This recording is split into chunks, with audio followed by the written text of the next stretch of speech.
Guys, welcome to a special members only live about what is going on with Miss Porsha Williams and um, the Pied Piper. Now, let's just jump right into this because this is a very serious topic. There will be no shenanigans in the chat. All right? Like, no shenanigans, right? Let's say hi, right? Hey, B, what's going on again, Mama? Hey, Clarissa, right?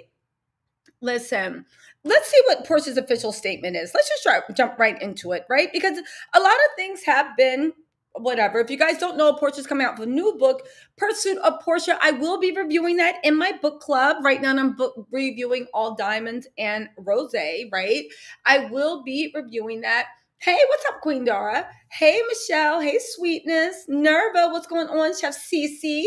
Common Thread, what's going on? A long time no see. But the thing is, Porsha is saying this happened when she was 25. She said she was ashamed to talk to people. There's been multiple things reported. She is talking about this in the book, and we're going to talk about why she's talking about this in the book, and also look at a few things that people are actually talking about. Now, here we go.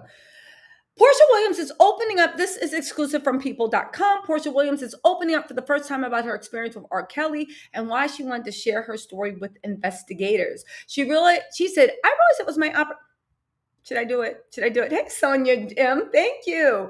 She said, I realized that it was my opportunity to help anyone who's been hurt by him. She tells people in this week's issues, there have been so many other instances where I've been abused by men that my mentality at that time was of an abused person and that it was okay for me to be treated like that.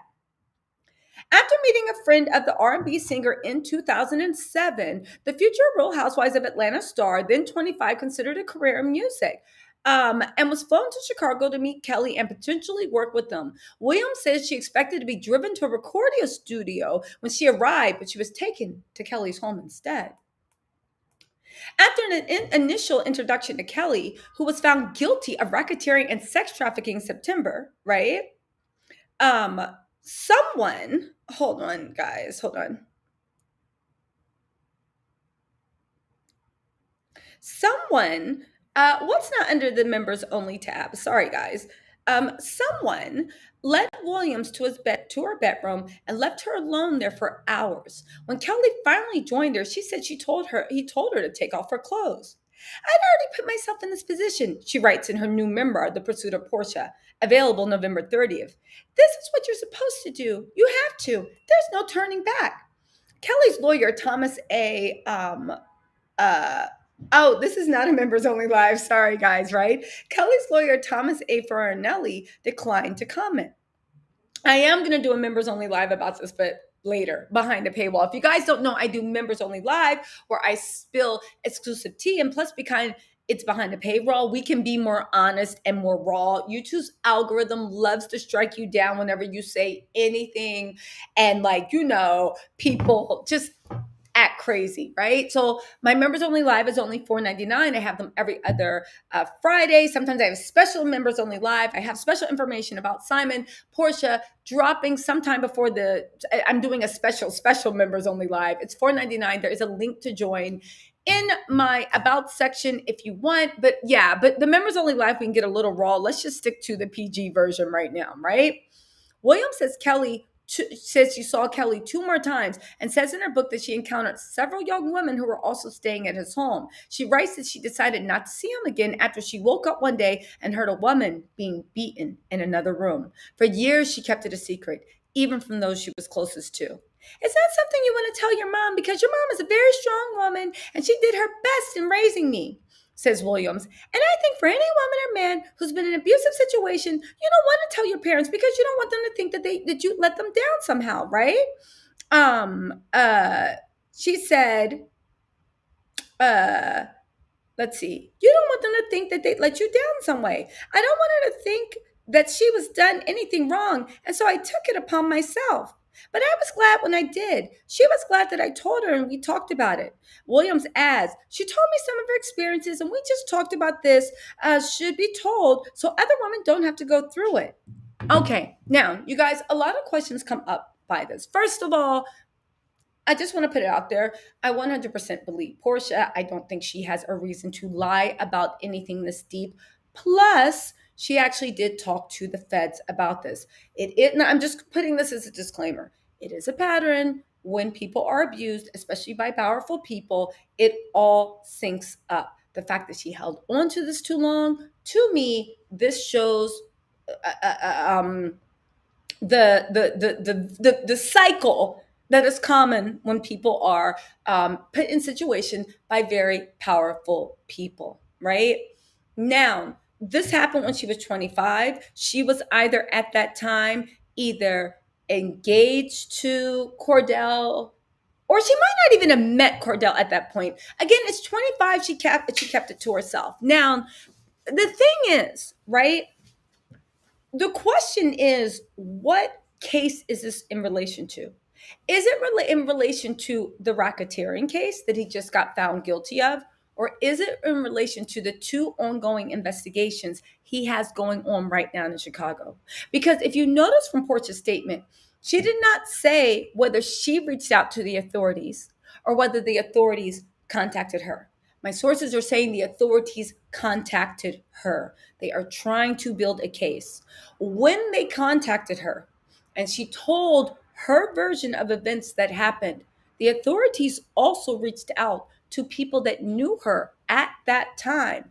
Her mother, right? I think at that time, Cordell was either somebody she was dating or her fiance, right?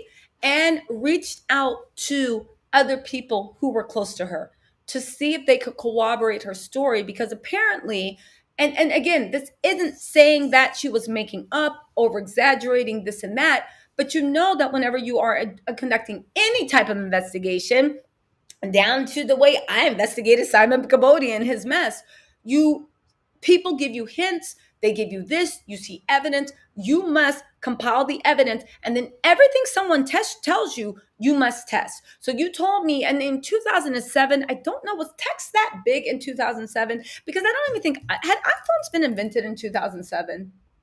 I don't know, right? I mean, I can't remember, right? But here's my whole point. Everything needed to be verified. So if you say you flew to Chicago, if you say that these people knew I was there in that point, if you say, because R. Kelly's lawyer could, this is all hypothetical, right? Could hypothetically say, listen, right? We don't know that person. We don't know what she's talking about. She was placed at the scene, perhaps by other people. Now, this does draw into account of, she takes full responsibility of it. She says that she knows that there were other women staying there. The fact that this actually happened in his Chicago lair, if anybody saw the doc Surviving R. Kelly, you know that his Chicago lair is being investigated because it was an attempt of a house of where women apparently accused him of holding them against their will. Porsha says that she willingly went there, not once, not twice, not 3 times, right? This is not victim shaming. She said that she came from mentality of abuse. And let's be honest, right? Abused people 100% delight in their power. They delight in the fact that the victim feels like they'll feel stupid if they tell anyone. They'll delight in the power that the victim feels like they'll be judged if they tell anyone. They delight in the power that at that time he had the bigger name and he had the bigger star.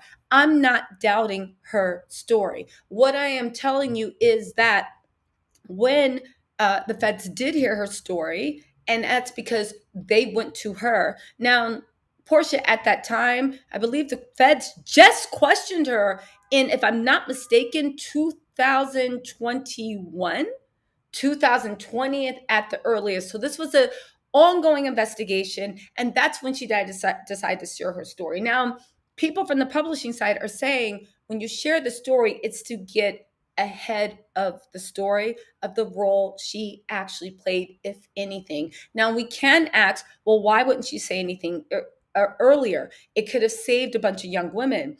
Listen, we all heard stories about the people that were around that man that thought that they could dance with the devil and still come out ahead. Again, people sent their daughters, people themselves that were grown women, 25 and older, right? Thought that for whatever reason he was very influential. He must have somehow been very charismatic, and they thought that they could dance with the devil. Porsha says that she had very, very low self-esteem. So she thought that it was normal to fly over for a recording contract and get naked. Now, this does say that, of course, Porsha is not um, adverse to getting naked for recording contracts. But this is not a morality play. This is also just showing the way that man used all of this power to lure people that had low self esteem, to lure people that had low self worth, to lure people that were desperate to get a chance to escape their situation. Again, you have to think about the mind frame of someone that would literally go to someone's place to talk about recording. Think about the recording contract, get into a car, which you don't even know this person, even though when somebody's famous, people think somehow, oh, that's fine, they won't do anything, right? But get into a situation where instead you go to the house, you're told to wait in their own bedroom for hours at a time with no other things. I would have started getting scared at that point. But again, Porsha is 100% upfront that she came from an abused background. This seemed normal to her. And then when he came into the room, he told her to get naked. Now, we can sit there and judge Porsha all we want, but this happened to a lot of people with the Harvey, what's his name, case, right? This happened to a lot of people in a worse way with the Bill, whatever, right? So we know these things happen. Now, the interesting thing that I want to show you guys, and let's bring this up, and then I'm going to drop the link for callers to call in because I actually want to see what you guys are saying. The exclusive new info is Porsha did not approach the feds. Again, no shame to Porsha. She is the victim in this. Of course, she wouldn't want to say that she felt a lot of shame like most victims do. This is not about victim shaming. However, when you are a victim of a perpetrator, you choose to handle it is the 100% right way to handle that. I just want to put this out there, right? But I do want you guys to actually see something. Let's see. I want you guys to see something. Let's put this on. And this is This Nation. Now, Porsha mentioned that she had, hold on, guys. Porsha mentioned that. Is this playing? Hold on, I want this to play. 1 second. Would you wear that shirt right there? Let's see. Is this playing for y'all? Let's see. So you dead. Am I getting this right? Go Hold on. standing at the gates of heaven, and if you don't put, Let's take this off screen and see if I can fix this. Hold on.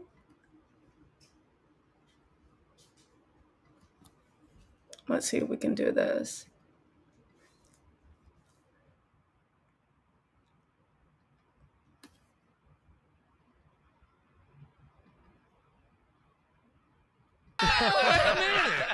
Let's see. Is this playing for y'all? go in hell and burn forever. Look at me trying to get technology to do what it do, and it's doing nothing. Hold on 1 second. Let me pull this up. Right? Let me pull this now. If not, I'm just going to have to play the audio. Okay. Maybe this is my maybe this is my guarding angels doing this. All right, let's try this one more time. If not, I'm just gonna play the audio, okay, guys? Because I want you guys to hear this. Let's see.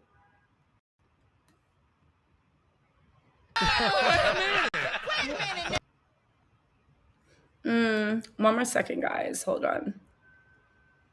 One more second. I'm just gonna get this up and see what we can do. Let me see if I can save this as a.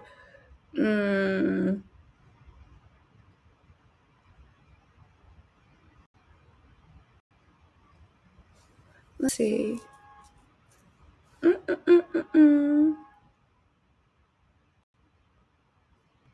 Let's see. Sorry, y'all. I'm trying to get this video up so you guys can see it, but I guess it's not. Let's see if this works one more time. This is the first time I tried to use new technology, and it has been a fail. Let's try adding this one more time. Come on, you can do it.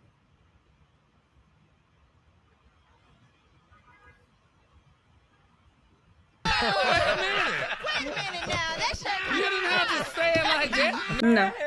Okay, so guess what, y'all? We're going back to old school. Let me just hold this shit up to the screen and do this. Okay. Okay. Okay. In the studio, I asked him, would you wear that shirt right there? He says, hell to the no.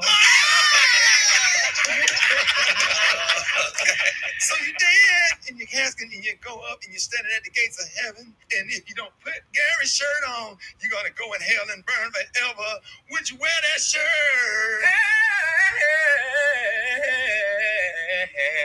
Hell to the no.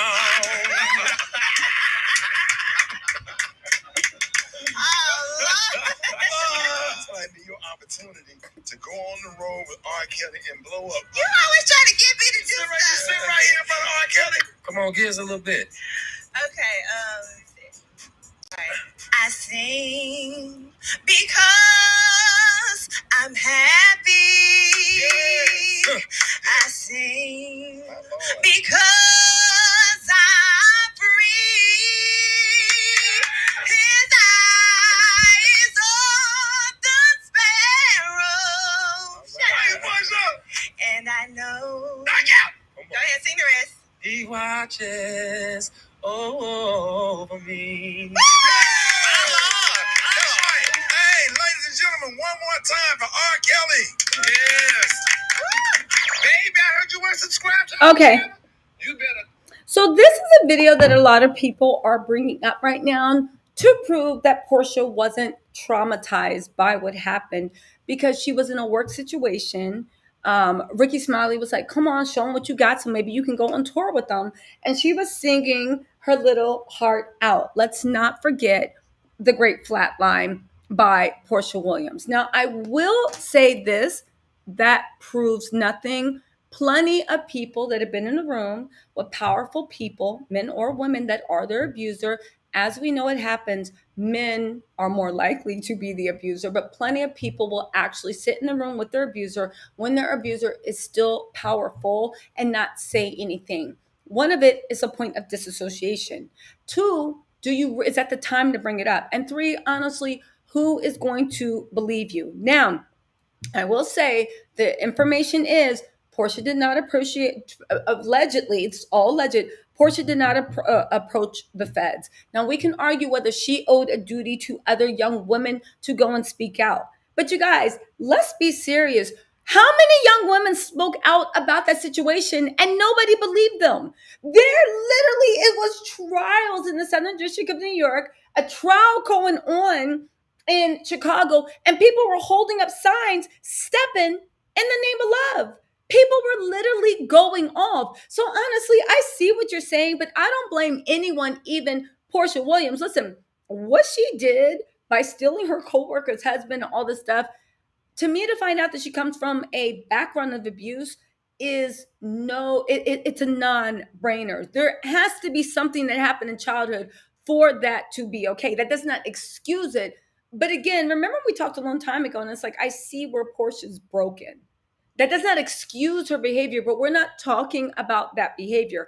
We're talking about the fact that even to this day now, there are people that don't believe the people that's coming out against that guy. There are people that blame the girls for that thing. And there are people right now, everything, donating to him, powerful people, rich people. And there's also people holding up stuff and stepping in the name of love. I had no idea that a family barbecue song literally instilled in the hearts of so many people that you would rather see people victimized so you can do a two-step. I mean, come on, there is the cha-cha hustle, right? One time, two-tap, two time, two-stop, slide to the left. I mean, there's other songs that are just as iconic. Somebody play Tender by Cameo, right? You're so tender. Anyway, right? I'm saying, so fine. So why would we expect anyone to literally put themselves out there and sacrifice? What is in my hair? Put themselves out there and sacrifice. Is that my imagination? Probably. Put themselves out there and sacrifice anything for someone that has been proven for whatever reason that the people in our community first don't care. I can understand the outside community not caring, but there were even people in our community that either blamed, shamed, or whatever. Now, the fact that people are showing a video of her sitting there laughing and kikiing with somebody that she says abused her, right? Again, did she sleep with them? Who knows? She was waiting in the room naked with them, and she met with them a couple times. At this point, it really doesn't matter. You already had to demean yourself enough to strip down naked and wait in a room for somebody for 3 hours like a dog. Like, at the end of the day, does it matter if you let them hit? The humiliation has happened. And again, this is not to condemn Porsha. I just want everybody to get out there. Porsha is the victim of this. I'm sorry that Porsha's life led her to feel like these are the options that were left to her for her to pursue her dreams. And I'm sorry that she came in front of a predator. The thing is, she gave her statement and she said her book. I don't know what other details she said. It seems like she kept it very, very, very whitewashed. However, let's not forget that one of the reasons it's in the book, and I know you guys say, oh, it's because of publicity. It's because of this. And yes, all those things could be true. But you guys, let's not forget that Porsha was staying in the Chicago house. This is an ongoing investigation. And sometimes people let things out to actually get ahead of the story. The feds love nothing more than pulling high profile people in. There might be, and there are rumors, and again, this is all rumors and speculation, that Porsha is now coming clean in her book because she either might be called to testify, or maybe in all his dealings, she knows a little bit more than what she's saying about what happened in that house. For whatever reason, let's think about in the house, everybody in that house, it was operated as a harem. The girls that lived in the house said it. R. Kelly has not admitted it, but this is what he's been accused of. And there's numerous family members and everything. There's also numerous family members for the girls that stayed in that house that tried to leave that could not leave. Porsha admitted that she went back to the house multiple times. And that when she heard somebody waking up to someone getting beat up is when she just rolled out. It was too much for her. However, Porsha is sweeping over a large thing of what she did hear, of what she did witness, and what she did sit with. And again, as a victim, I don't expect victims. It's like if somebody said that they're suffering from sexual harassment at work, right? I don't expect someone to go and be like, I'm going to save everyone and destroy their whole career and put everything on blast and flame everybody so they can expose the truth. Because I honestly feel, listen, that's too much pressure for one person. Why would someone that needs to pay their bills, that has a life, that has loved ones, they might even why would they go and flame everybody? When it's going to fall back on them. And we all know in the society, the way we treat women that speak up, forget women. Let's talk about in the society, the way we treat anybody that speaks up against truth to power. You look at the shade room, I don't care, you look at the New York Times opinion section, you look at like the comments on a presidential debate. There is something in our society where people suck up to power. It doesn't matter if you're right. It doesn't matter if you're wrong. It doesn't matter anything. People will suck up to power. And when I was younger, I used to think people are sucking up to power because what they want money. They think they're going to get something out of it. But I realized people suck up to power just because they just want to be adjacent to it. You don't even need to promise them anything. They just want to be adjacent to it. That was the shock to me when I got older, right? And this is how crazy stuff happens to people in power. People just want a little bit of it. So they're almost literally at their feet, bowing and licking the toes of anybody in power because they hope to get a little bit of it, right? So for Porsha to not come out and say anything, do I blame her? No. Was it her place? Maybe. But are we literally demanding? I mean, listen, are we demanding too much of her? Because the feds believe this happened. Well, they did question people close to her just to verify it happened, because I'm sure when they looked into her past, they saw that she's a little loose with the truth. But again, she did not report this. The feds came and questioned her because obviously people in that house knew who she was or recognized her. Now, this is before the Real Housewives of Atlanta, but you know how it is. If you spent time in the harem and you're sleeping in a house, and again, it makes you wonder also, right?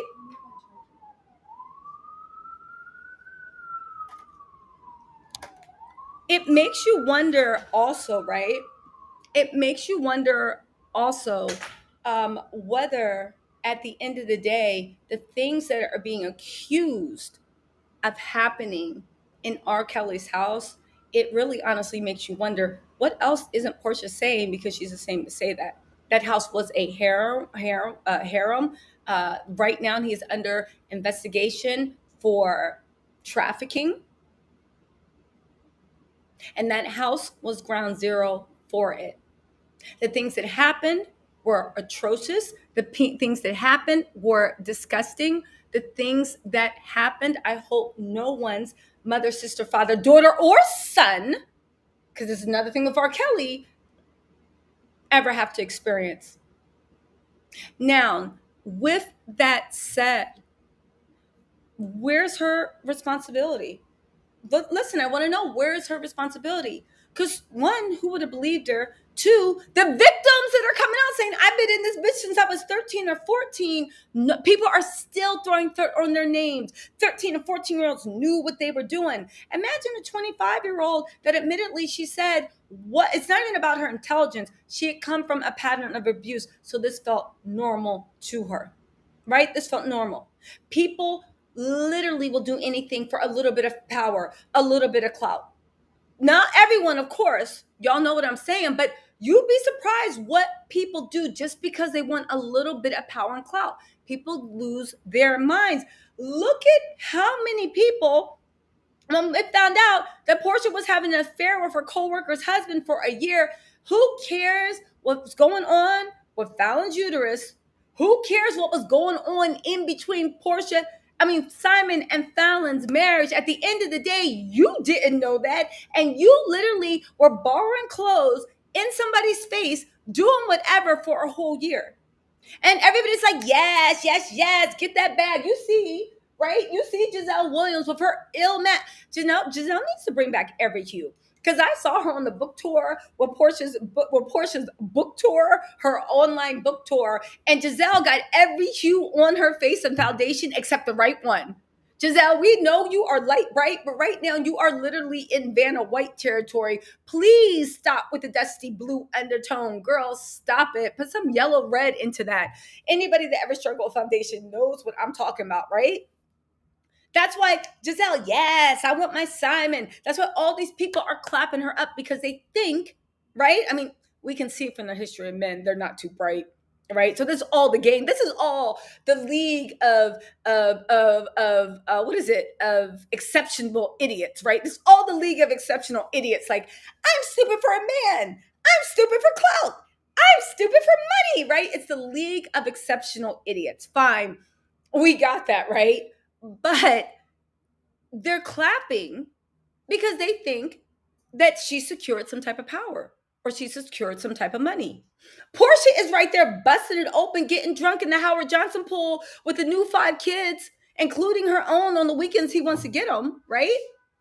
And making a fool of herself and destroying her good girl reputation because she thinks she secured it back. People will do strange things for money. We all know that.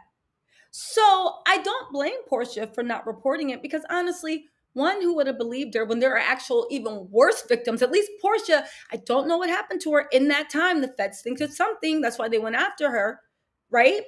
For questioning, because whatever occurred in that house, she was a victim of too. It doesn't matter if she was old enough to leave. It doesn't matter if she was even at the point where she could leave. It doesn't matter if the psychological abuse hadn't gotten so bad that it was like a chain around her neck. I get that. But whatever happened in the house, they believe that she was a participant in, right? And that's why they went to question her, and that's why they went in to question other people. Now, some of my sources, I'm right, and this is just talking to law enforcement, has said, not directly about this, but the fact of when you question people to corroborate a story, it's also because sometimes you're a person of interest. Oftentimes in those things, you don't know if somebody is a victim or if somebody is a willing participant. right? You don't know if somebody's a victim or a willing participant. Hold on really quick, you guys. Hold on.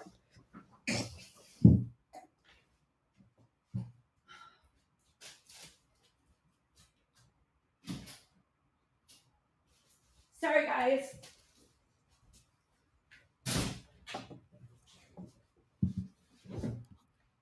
Sorry, I'm back, right?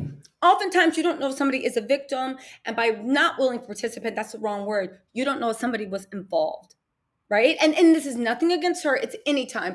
It's like when a bank gets robbed. They rush in and they tell everybody to go on the ground, right? At that time, you can't be like, no, I was trying to deposit my Chick-fil-A check. No, I was just trying. No. Everybody on the goddamn ground. And when we're done questioning everyone and we can corroborate your story, then you can go.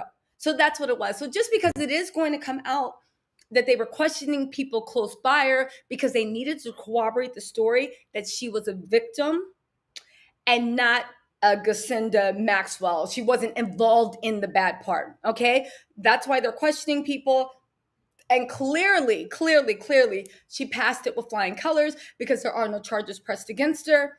And the most she's looking at is being called as a witness to what she actually said. And if she doesn't want to cooperate, then she can be subpoenaed. But releasing it in a book gets ahead of that. That's another juicy gossip bit that people are going to try to spin.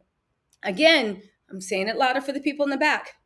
When you are involved in anything that is illegal, right? And people place you at the scene of what's been happening. The first thing they do is question you and say, why were you there? Okay, why didn't you notify us? If things were so bad, how come you didn't notify us? And you can say, it's because I thought nobody would believe me. It's because I thought I was ashamed. It's because this. And they'll say, okay, that makes sense. And then they go and question everybody in your life to corroborate your story to make sure that you're not one of the bank robbers trying to sneak out with the people that were being held against their will. That's what that thing is. However, before any gossip starts, and I've already heard the chitter chatter, she is not a person of interest. She is not investigation. They talked to the people close to her. They corroborated. And again, they knocked on these people's doors and wanted to know evidence from 10, 15 years ago. Do you have the phone? Do you have emails? Do you have text messages? They were trying hard because, again, they're like, are you involved? And Gisela Maxwell, whatever that girl's name is, right? Or were you actually a victim? Again, they did a thorough investigation, and all signs are pointing to she is not a person of interest. She was not involved in anything nefarious. She actually was a victim, and thank God she actually got out. That's what's going on, right? Again, a lot of people are saying that she's 25 and she should have known better. You guys, being 25 is a baby. I don't understand why people act like between six. Listen, yeah, some people's lives, they live 20 lives by the time they're 20. But the majority of people, and you guys, be honest, I think we're all women. We might even be men in the situation, right? You guys, be honest.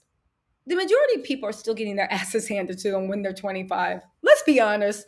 You're still getting played. You're still getting game run on you. People tell you, nah, it's not like that. And you're just like, oh, I can't believe I was dumb enough to believe that. 25 is not that mature, especially when you come from a system of abuse. 25 is not that mature, right? 25 is not that sure. Listen, here's the thing. So Niecy said, was Porsha a recruit?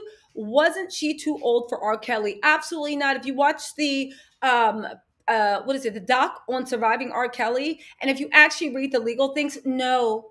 He was a bit, listen, he loved hanging out outside that McDonald's, and he loved the younger the better because I think it was easy to break him down, but he was an equal opportunity. If he felt that he could exert power and control and he found you attractive, no, there was no age limit at all. And honestly, you guys got to think 25 is not that old. Like, you guys act like Porsha was 60 years old, talking about some, can I be in the remix to Ignition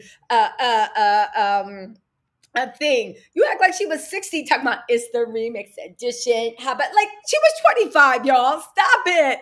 She was 25.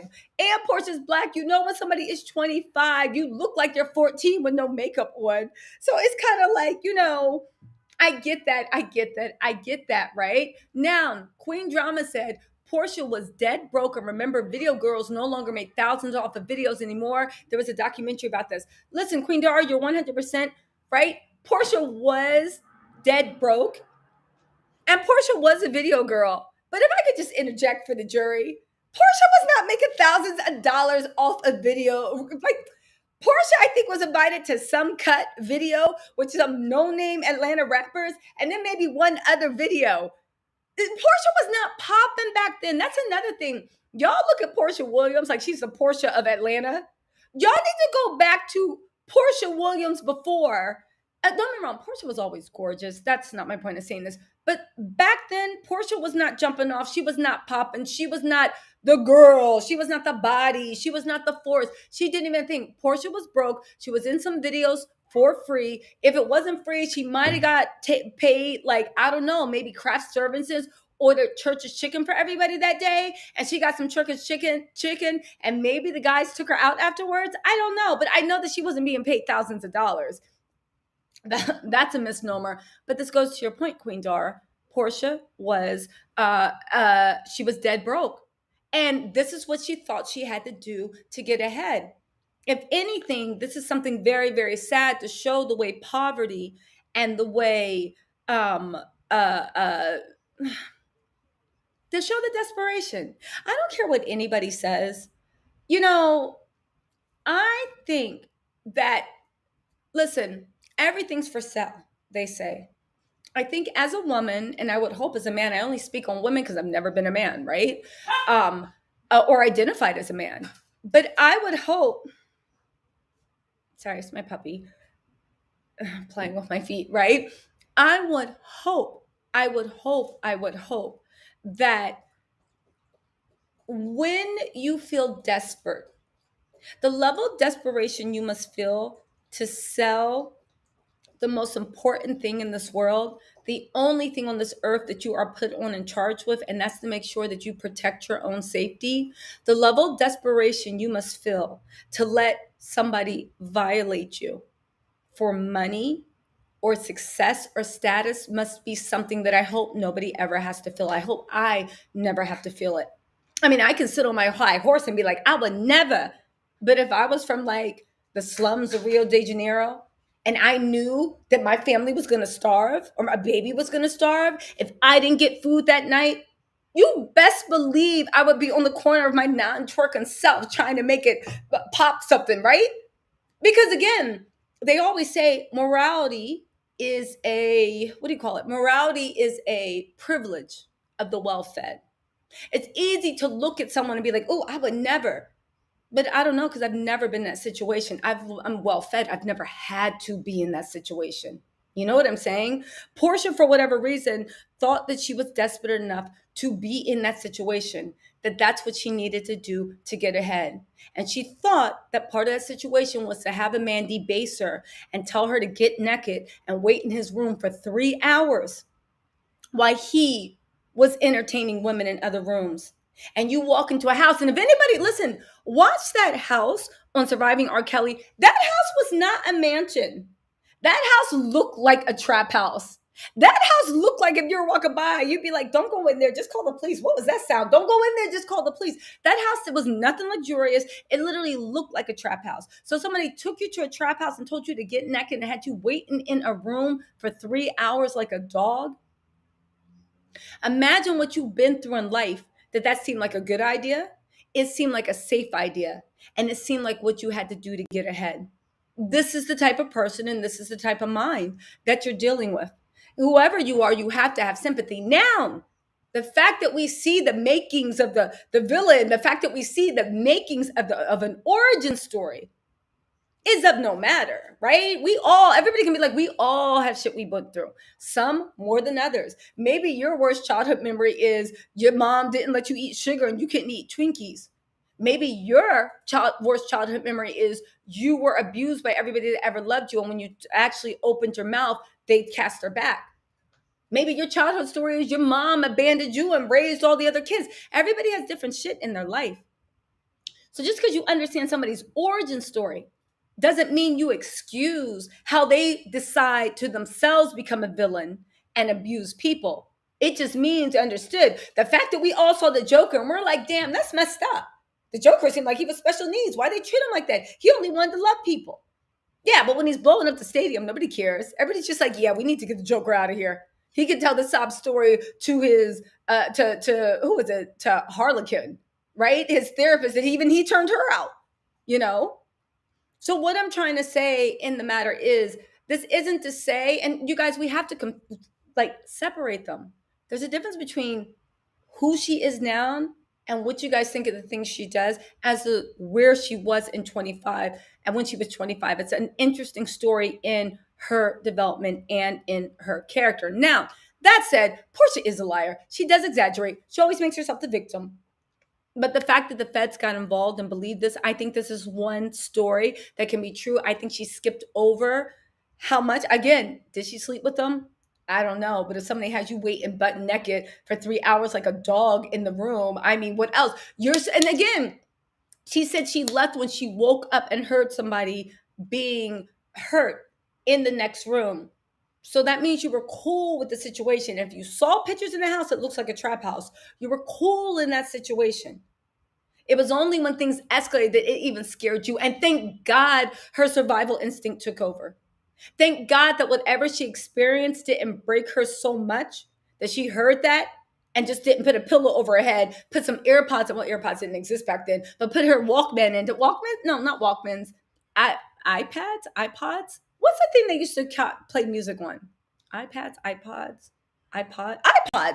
Thank God she didn't put her iPod in, pop in the thing, and like turn on, like, start singing flat. Ooh, do you think Flatline was inspired by our cat? Let me stop. You guys, let me drop the link. I'm going to see what's in the comments. And why don't you guys call in and let me know what you think? Let me drop the link. Listen, be respectful, please. No victim blaming, right? No matter what you think of Porsha now, we're talking about Porsha 25 years ago. She might not be that person anymore. Again, and when I say she might not be that person, maybe all the hurt in the world turned it into who she is right now. But we're talking about like that naive, insecure, desperate little girl. Because I don't care what y'all say. Somebody 25 to me is a little girl. You are. If y'all talking about, oh, you're adult. No, you're not. You're just old enough legally for men to prey on you. Because don't nobody 25 years old have any sense. I pray every 25-year-old only finds men that are very, that are, to forget about being angels, just find men that have just good intentions. They're just trying to see if they can connect with you and love you. But I don't care what anybody says. Everybody's an idiot at 25. I don't care. So listen, I want to drop this link. I want to hear what you guys have to say. Come in if you guys want to give more evidence. If you guys want to ask me questions, that's great. But you guys, can we just keep it respectful? There will be no victim blaming in the chat. And if you do have questions about why she acted a certain way or why she did this, just keep it respectful. Okay, guys? I know you can. I know you guys got it in you. All right? Or else you wouldn't be in this chat. Y'all know this is a very cool, chill chat. No negativity, and even when we're roasting and it's funny. If you want to say a little negativity wrapped around humor, you're welcome to, because we enjoy roasting, right? Or as Candace likes to say, yo mama. Okay, let's do this, right? Let's go, right? Okay, so there's the chat. If anybody wants to call in, you are more than welcome to call in, and let's take some comments and see what's going on. So listen, Tila Palmer says, Tisa, hey, let me tell you something. I used to date Tupac. What? Girl. Well, hold on. Let me read the rest of your comments. You might be like, it was a nightmare. You said, let me tell you something. I used to date Tupac. And do you think I was going to sit in a room naked in a room just because he was Tupac and had money? Come on. I was in my early 20s. Well, here's the thing, T-Love, right? One, congratulations. I salute you, my friend, right? And two, yeah, but I don't think, even though you were dating her, I don't think you came from a background of desperation and hurt and Yes, it was also ambition that Portia actually did. So I'm very, very happy for you that you dated Tupac, but also very happy that that toxic side that we hear about with them, you didn't experience. But that said, and I think this goes into patriarchy, this goes into self worth, it goes into self esteem. You know that old thing, am I my brother's keeper? Hey, Gloria. Hey, Meek. Hey, Clarissa. I'll get you guys on a second. You know that whole thing, am I my brother's keeper? Um, I don't think I'm my brother's keeper, but I do 100% hold space for people that might not be as strong as I am right now. And I hope people would hold space for me too if they ever saw me slipping up. Do you see what I'm saying? And I know you, T Love, right? You're part of Tattle Tells family. I know you hold space for people. So just because you're 25 and you do something stupid, stupidity, and I mean, it just always be that joke, like, damn, I lost $40. And they're like, that's stupid tax. That's tax for being stupid. But stupidity should never be the punishment is completely disrespecting or having somebody disrespect. So let's bring a few people in to see what they have to say. First up, we'll have Gloria, then we have Miki, then we have Clarissa, then we have Bruce. Let's bring Gloria on first. Hey, Gloria, what's going on? How are you? I'm good. Can you hear me? Oh Gloria, shoot. Can you hear me? I think you're on mute, darling. Oh Lord, Father, again. Gloria. Well, she's still on mute. Let's let her clear that up. We'll bring you back, Gloria. Let's go to Miki. No, let's go to Clarissa. Hey, Clarissa, how are you? Clarissa? Is this me? Hold on. I can't hear you guys. That's so weird. Let me try something else. Hey, Clarissa, can you guys hear Clarissa? How come I can't hear her? Hold on. Okay, Clarissa, say something. No? Hold on one more second. Gloria? Hey. Hey, can you hear me? Okay, now I can hear you. Okay, so sorry. Let's go to Gloria. I hear people. Then we got Clarissa. Then we got Mel. Then we got Lily, of course. Then we got Miki. Okay, Gloria. Okay, so why don't you comment on this? First of all, everybody that's blaming her, I don't think anyone should blame it on her age. Abuse is abuse. However, someone chooses to bring it out, that's their choice. If she was at a point in her life where she felt like she's revealing everything in her book and she chooses to bring it out in her book, that's her choice. 25 is a transition age. She was figuring out a lot of things at her age. As you can see, Porsha is still figuring out a lot of things about herself. I don't 100% like her. I can't blame anything on her because of what she does. Yes, she lies a lot, but nobody should be like mean about this. If you're gonna be mean about it to her and ask why is she coming out right now, there are other victims of R. Kelly that are still coming out until now. So if she chooses, like, then blame the other 26-year-old that's gonna come out tomorrow. Tell her it's not true. You're lying. Tell every other victim that's a victim of abuse that you're lying. How do you say she's been abused and she's not a victim? It just doesn't make sense. If she says she's a victim, she's a victim. That's how I see it. I completely agree with you. Quick question. Why do you think that there are so many people that don't want to accept that she is a victim? Because again, regardless of what you think of her, the person involved in this has been shown to have the Singali like effect on people, Mm-hmm. a woman of all ages, girls of Yeah. all ages. And he's putting, and listen, I hope in my life, that's the thing. When people have kind of like that devil energy, I hope never to meet them because it's kind of like, how were you pulling something? Maybe you were Mm-hmm. tapping into their brokenness, maybe this, maybe that. But again, what do you say to people that think that, like, oh, well, she should have known older? Do you think 25 is old enough to know better?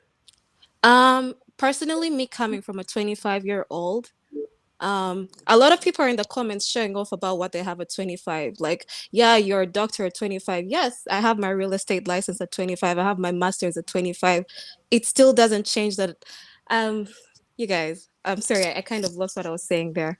So, for everybody that's saying she's not a victim, I don't blame you guys for thinking that way because of the patterns of behavior of Portia, but you guys have to look at it as from an angle of abuse. Like, what would somebody who's abused, what would they do? And I don't blame you guys, because also she was trying to be, she was trying to get her jet set life in check, and become this what's that word again? Jet set Jet set. girl. No, you're right. Jet set. Yeah, yeah. Yeah, so she was trying to become that and trying to figure out her life. I mean, she's now she's so popular right now. She's so famous. She's at a point where I guess she wanted to be at 25. But all I can say, she was figuring out so much at 25. And Portia is still young in her mind, in her head. I feel like at 25, she was thinking like a 16-year-old. I agree with you. Gloria, thank you so much for coming in and sharing your thoughts with us. I really appreciate that, darling. Okay. You're welcome. You're welcome. Me too. Thank you, Mama. Also, next we have Clarissa Clark, then Mel, then Red Lipstick, then Miki, then Supreme, then Judgy Justice. A lot of you guys have a lot to say. Now, Sarah says, it's like saying you were down on your luck and decided to work the corner. Are your dates now your abusers? Absolutely. Just because here's the thing. I believe that people only sell their bodies out of desperation. I do not know one little, but again, you guys, let me know. I don't know one child that says, Tommy, what do you want to be when you grow up? And they say, a prostitute. Who says that?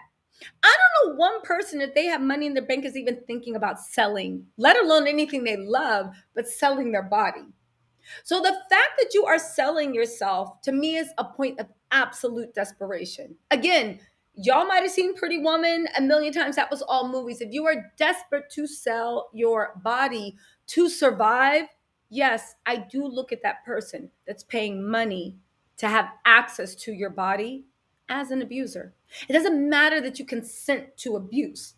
If I say, if you give me $5 million, you can cut my arm off, does that mean that you're not a psychopath? Because no, but she told me I could do it. Yeah, but you're still a psychopath for doing it. Both people are to blame, but when someone is in a situation when they are so desperate that they will do that to themselves, again, I look at it as like, now I'm looking at the person next door, right? That unless I'm looking for, I don't know. Listen, Clarissa, I'm sorry, not wait. Did I lose Clarissa? I think Hi, so. Tisa. Oh, hey, Tisa, sorry. Go I on. want to say something. Um, Yeah.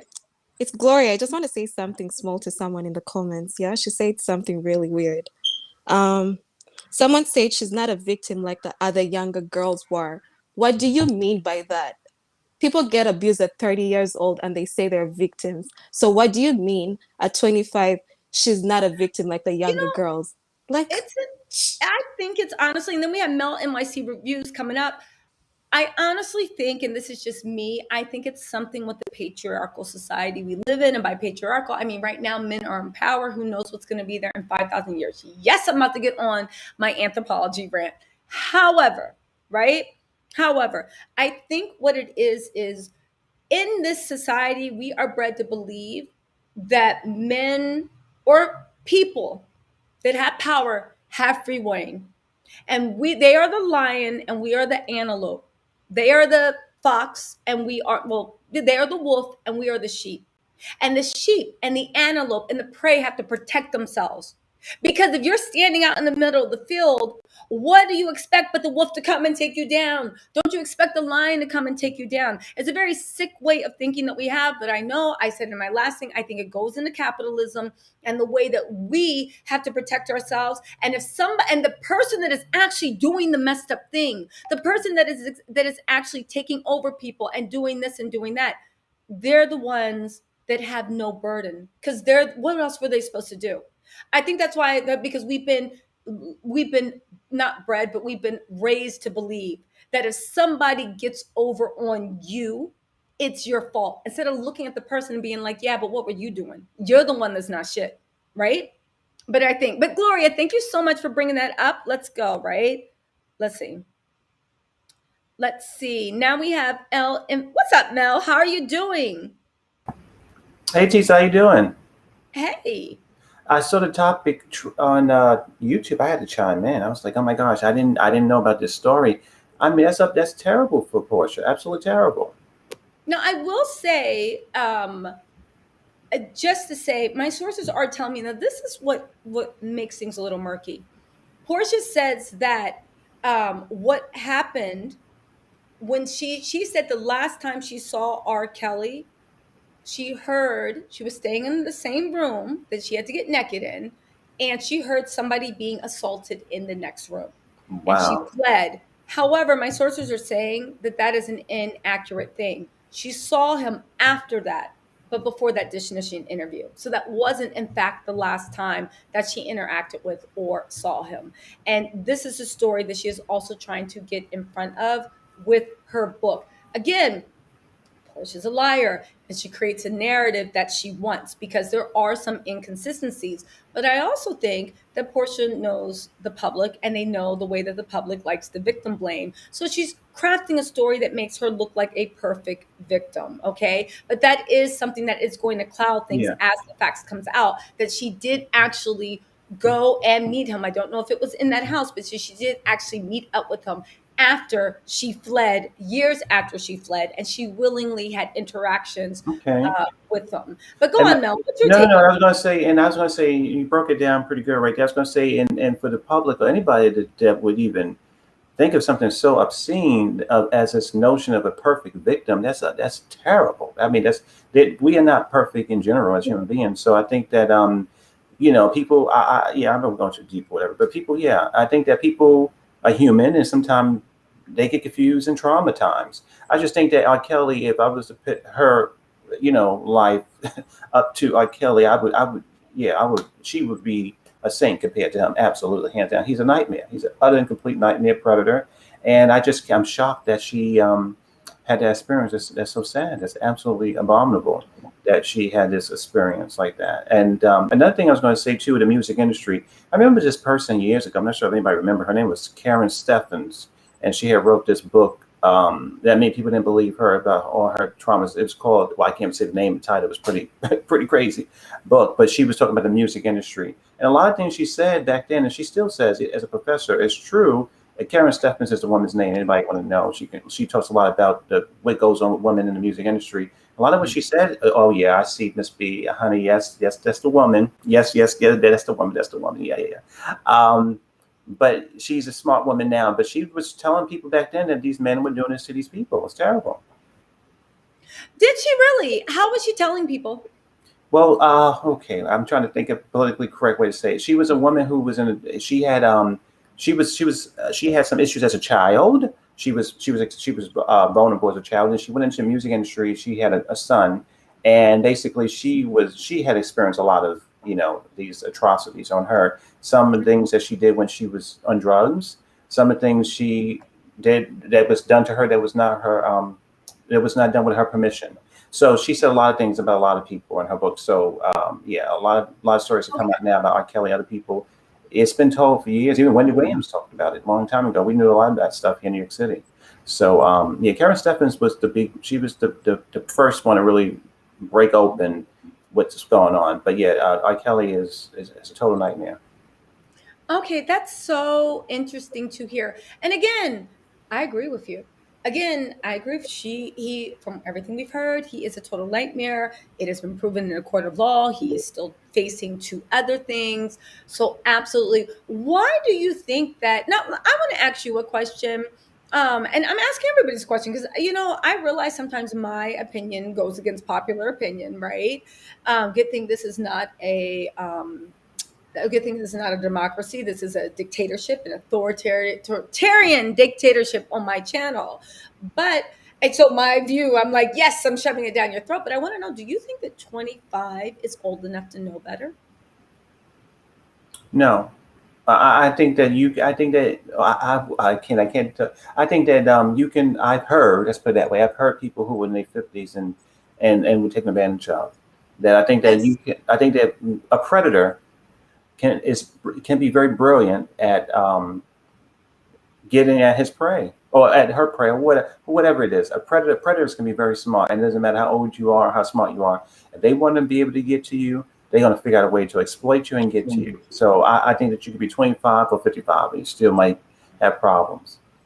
So then why do you think we hold up this or what? Because again, if you look at statistics, right? More people than are saying have to have been victims of predators. You know, you look at the stats of what is known, and you're like, okay, so it should be 1 in 4 of us in this room, right? It could be more, but it's definitely 1 in 4.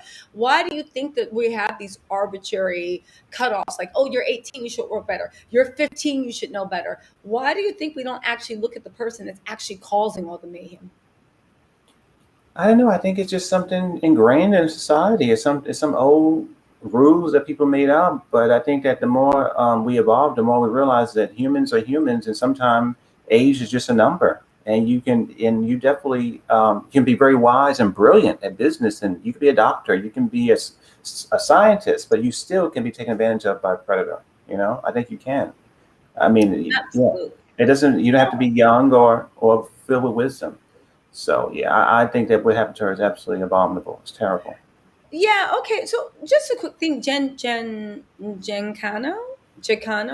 I hope I'm pronouncing your name right. Says Jacano one says everyone's tongue tied and tiptoeing around this person. That's not the thing I wanted to read. Okay. Anita said, "Oh my God, the real victims need our compassion." But Anita, I will put out for you, who is a real victim? I mean, this is something we really need to talk about in life. Unless somebody, like, there's no perfect victim in life.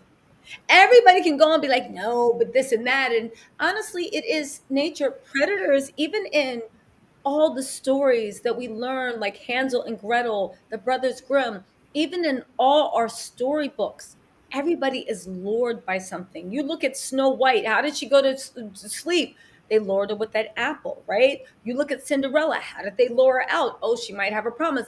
It is, of course, when someone is a predator, they don't just sit there and say, I'm a monster, let me eat you. No, they leave sweets, they leave cookies, they push your buttons. So, to the point of the real victims need our compassion, yes, some victimization is more tragic, but very rare is somebody the perfect victim. Usually, they tapped into something that is need or want or ego or desperation, and they use that to actually sit there and take control and eat somebody's soul. I would just say to you guys, and I'm not judging anyone, but I would just say to you guys, when as a society are we going to start looking at the person that did bad instead of the person that was dumb enough, according to everybody else, to have bad done to them? To Mel's point, like, when are we going to start blaming? But I think that's because we live in an age where, when you look at what our corporations are doing, when we look at what big money's doing, when we look at what the powerful is doing, if we actually started saying, well, hold on, you have a responsibility to be a decent human being, just like I have a responsibility to look out for myself. You also have a responsibility to do no harm to yourself or to others. And how Yeah. come you're the one doing harm? I also think, Tisa, I think too that we as human beings don't like to be in the gray, like in the middle of this sort of question mark. We want to know the answer is either yes or no. And I think that when you have somebody come up, whether they a man, woman, child, or whatever, say, I've been victimized, if you have not been physically there to see it, there's a question mark there. And I think that is uncomfortable because you don't know what to do with it, whether it's a person's character or you like them or not. And I think Mm, that with that, we just have, as a society, we have to live with the uncomfortability. We don't know. But I think for me, in my personal beliefs, is that whenever a person has affirmed that they have been victimized, I usually believe them until I'm proven wrong. And I'm okay yeah, with it. So that's just how I see it. And it doesn't matter no matter what political view, it doesn't matter what they've done in life. I just believe the person who says they have been victimized until it runs its course and we know what's happened or whatever. So yeah, that's just how I play it. But yeah, we don't like to be in the middle. We don't like to be in the gray, and we think that well, it was this wonderful picture years ago. Not to get too deep, it was this picture, a brilliant picture about this topic. It was called "The Accused," with the brilliant Jodie Foster, and she was a woman who was fully in touch with her femininity mm, and her sexuality, and she can have many partners. This is before Sex and the City, and the guy saw that, and she rejected them, and unfortunately, something horrific happened at the bar. What the whole trial was about, well, she's a sexually expressive woman. Did she go in there wanting to get game so and so, or did this really happen? So it was a really good study about this idea back in the 80s. But the simple fact is, you can be whoever you are. And if if you say no, that's it. Even it doesn't matter. I completely agree with you. Who you Again, are, basically. yes, going back to the video I showed, just to clarify for you guys, when Portia was singing for R. Kelly in This Nation, know that, and this is again, there's no such thing as a perfect victim. Portia knew R. Kelly was going to be there. Portia could have called out that day. She didn't have to be there. Now, one could say that she wanted to face her abuser, right? And the singing was actually planned because at this point, Portia wanted to showcase her vocals. And if he could, and some people have wondered that if she could, would she have still taken a record contract? Um, uh, uh, Have you ever heard of the story of Charles and Charles? That woman, Nicole Eggert, who was yes. who had said it. So there was many years after that they had to do reunions for Charles and Charles, and she also had to do other. She did other things with him or play with his persona. And then at one point, she was on Megyn Kelly and said, "You know what? I did that because I was ashamed, and I sort of went along to get along. And at a certain Yeah. point, I just simply, so I just think that sometimes, and it's just, and it was just also this documentary before I let somebody else call in about young boys, and I don't want to go too deep. That's too dark, but it's called The Open Secret, and where The people open with secret. the Open Okay. Secret, where parents would take kids to LA and they would try to get into the Disney or whatever. And there was some predatory, Bryan Singers and yada, yada, yada. And things happened, but the career still went on. And when they got older, like the Corey Feldmans and other people, they were talking about this sort of sect of people in Hollywood that was exploiting, young individuals. And people would look at them sometimes, especially Corey Feldman, and say, "Oh, well, you have done drugs or done whatever. I couldn't believe you," but everything he said came out to be true about Charlie Sheen. Oh, you know what? You're right about. I never read that book, but I do remember a lot of stuff he said came Mhm. out to be Yeah. 100% true. So, yeah. Hold on really quick. Hey, Lily, what's going on? How are you? Lily? We can't hear Lily. Mel, can you hear Lily? No. No. Lily, you might be muted, darling. While we're waiting for Lily to get the sound thing under control, Mickey, how are you? Welcome, welcome, welcome. What's your comments on this? Hey, Tisa, can you hear me okay? I can hear you now. Pro Pam, before you start, Miki, hold on one second. Pro Pam, we're just waiting for Lily to actually get in. I would say that Pro Pam says, at age 25, Tisa, you've come out of adolescence. Facts, but I disagree with you about a lack of common sense at that age. Immaturity, maybe. Portia has daddy issues and needs therapy. Yes, but maybe you should have common sense as 25 if you were raised right. And by raised right, I mean if you have no trauma, if you've been surrounded by people that fill you with a sense of love and self-esteem, if the people around you had not muddled abuse with love so that you can't tell which one is which. Now, I'm not saying this is Portia's childhood, but I am speaking for people that are 25 that have been through the ringer. Your spiritual age and when your inner child starts being nourished and protected by you, to me, is the measure of what's grown. Compounded with that, if you look at what's happening currently in the field of neurology, the actual medical field, some of us mature faster than others, but the part of our brain that actually does impulse control, the part that gives you sense, for most people at 18, it's nowhere close to closing. Some people's are because they need that area to completely close up, and that's where you get your emotional self-control, you get your sense, you get your whatever. People as old as 30 haven't had that part of their brain closed up. And there are a lot of talks in criminal law that when you see people and you wonder whether you should try them as an adult or a child, especially when they're in their 20s, right? That they should actually get that neural scan to see the part that controls anger, rationale, impulse control, everything we talk about. Oh, you should know better. You're grown. If that area is underdeveloped or it has not closed, then they do need to be trialed as a child, because even though we have arbitrary numbers, your body is what it is. If you have the impulse control of a 12-year-old, should you be tried as an adult or should you be tried as someone that literally psychologically, right, and chemically you just don't have it in you. But that's a talk for something that's like deeper for criminal justice reform and whatnot. But again, when it comes to having sense, in an ideal world, I would hope everybody 25 would have been raised and experienced enough that they have self-esteem, they have self-worth, they know. But we all know from this world, and we can look at our best friends, we can look at our families, we can look at ourselves sometimes and say, no, I think that that is an idealized view of the world that most people don't fit into and don't whatever. Again, if you're Amen. if you're 25 and your first, second, third boyfriend, girlfriend, whatever you're into, is making a fool of you, dating, chill, are you old enough to know better? No, because also you have to realize at 25, this is everybody when you're in your 20s. This is the first time life is happening to you. How do you know not to trust somebody that's a fake friend?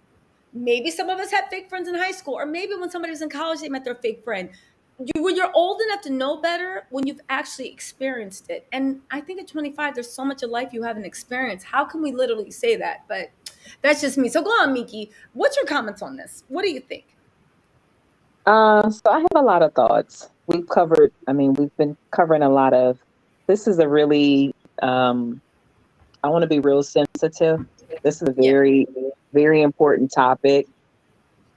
First and foremost, I want to say I'm so sorry for, people in the comments who've kind of, spoken about having experienced this themselves. Gloria was one of them. I think one of them name was Giselle in the comments. I'm so sorry. One of them, I think, said she experienced it at 7 years old. Oh no. Wow. Sending positive energy out. Sending Yeah. positive energy out to all you guys. Yeah. I'm so sorry about that. So I want to be very respectful, in my comments. And the question about whether or not 25 is, still considered a young woman, certainly it is. Certainly it is. When you think about how a young woman is put in vulnerable situations where she's not aware of how to make decisions the same way once she has some experience and some maturity and some growth and life experiences under her belt where she'd be able to say, well, why did I do that when she hits a certain age. So yeah, certainly 25 is still very young. I don't know why we always say in society that we give men the excuse, oh, well, 25, well, he's basically still 15. But, women, they mature so early. Well, no, 25 for a woman, for a young lady is still very young. She's still growing. She's still learning. And a mature man can certainly play on her weaknesses and her vulnerabilities. But Yes. I have to be honest, Tisa. Initially, Tell when me. I came on and I saw you were having this conversation, I have to be honest. I'm going to be very honest. I did come in with some biases because it's Porsha. I was very biased. I was, and honestly, as I've sat here and listened to everybody and read some of the comments, I've gotten very emotional. Like I feel like I'm a tear up now. Um, I've gotten some biases, and I don't even know this woman, and I feel bad because she could have very well have been taken advantage of, and I feel bad. You know, I just feel That's bad. okay. Listen, this is the Crybaby channel. Y'all know I'm a big crybaby too. Please let it out. It's okay. You know, Yeah, I feel bad because who am I to say that she wasn't taken advantage of? Yes, has she shown us a side of her that would compel you to not believe her? Yes. She has certainly, I'm not going to let her off the hook. She has certainly shown us a particular side of her that would make most women not want to believe her. Um, but who am I to judge? You know, this And you sicko probably did take advantage of her. And who's to say, like you mentioned earlier, Tisa, who's to say this is the reason why we're seeing her behavior play out the way it is? definitely. And to your point, I do think that we are seeing the origin, some of the things that hurt her, why she thinks she needs to be out for herself, all these things. It does not excuse her current behavior, but there's nothing wrong with whether somebody, I do think people are multifaceted. I say this all the time. You are always the villain in somebody's story, right? And you're the hero in somebody's story. In court cases, people have done horrible things and they have their family in court crying their eyes out. People are multidimensional. But when we look at this, to your point, which makes me feel bad for the whole situation, honestly, maybe that's why she didn't come out and say, because look how many people are like, oh my God, you're grown. And you guys are, and again, I'm not judging for the people judging her, but I am saying, you guys realize that you are believing someone that all of Chicago knows is a monster. And now the Right, Seventh District of New York has confirmed it. So this isn't just like, Malik that works like down the street at the local bar that's like coaching youth football and an upstanding member of the society. We're talking about right, someone that has been proven in a court of law to be an absolute monster, numerous multiple investigations, and this is his MO. So I literally, and again, Mickey, and then we're going to bring Red Lily into this. Why do you think at this point that they are willing to even give this person grace who is a proven demon as well opposed i'll to, say go on? I'll say this for me, Tisa. He's a damn sicko. What He is. my hesitation in believing her had nothing to do with me knowing for a fact that he's a sicko and he's Mm, the R word. So I know yes. that. But my hesitation in believing her was about the things that she's shown us. Yes. It was But about, as far as definitely. believing he's a damn sicko, yes, I there's no doubt about that. No, I completely agree with that. Now, we're going to bring Red Lily into this. And GA Lovely Eyes says, y'all know I'm dyslexic. Sorry if I'm butchering your screen name. She You says, know I'm we're what? gonna going come to out, use. Tisa. Okay, thank you Me for too. having me. Oh, thank you so much, Miki. Thank you. And So, I want to say this too before I go. I'm gonna drop off too. I was saying behind the stage. I honor all the goddesses here, including Datisa, who's facilitating this conversation, because this is really a deep show. I saw the headline and I came in, but I didn't know how deep it was going to go. I'm moved. I would say just like Mika, I'm very moved by these conversations, and I want to honor the space and let other ladies come up here and express the point of views, or anybody come up and express their point of views, and just sending good energy to Tisa as always, and just everybody, good vibes to everybody in thank this you so conversation. much, Mel. All We right, have a always Yeah, good night. thank appreciate you. your opinion and everything you have to say. Thank you so much, Mel. You guys, so Lily, before you start, um, GA Lovely Eye says, if we're going to use victim and abuse this loosely, I've been abused by all the lying, manipulative men I've dated in the past 10 years. I'm a victim. And you know what? You are. You are. This goes into my whole thing about society. You are. The fact that, and again, I'm not going to get into the patriarchy, but the fact that, let me tell you something. If men could have children, do you know how much child support laws? Do you know how much condom use? Do you know how many things?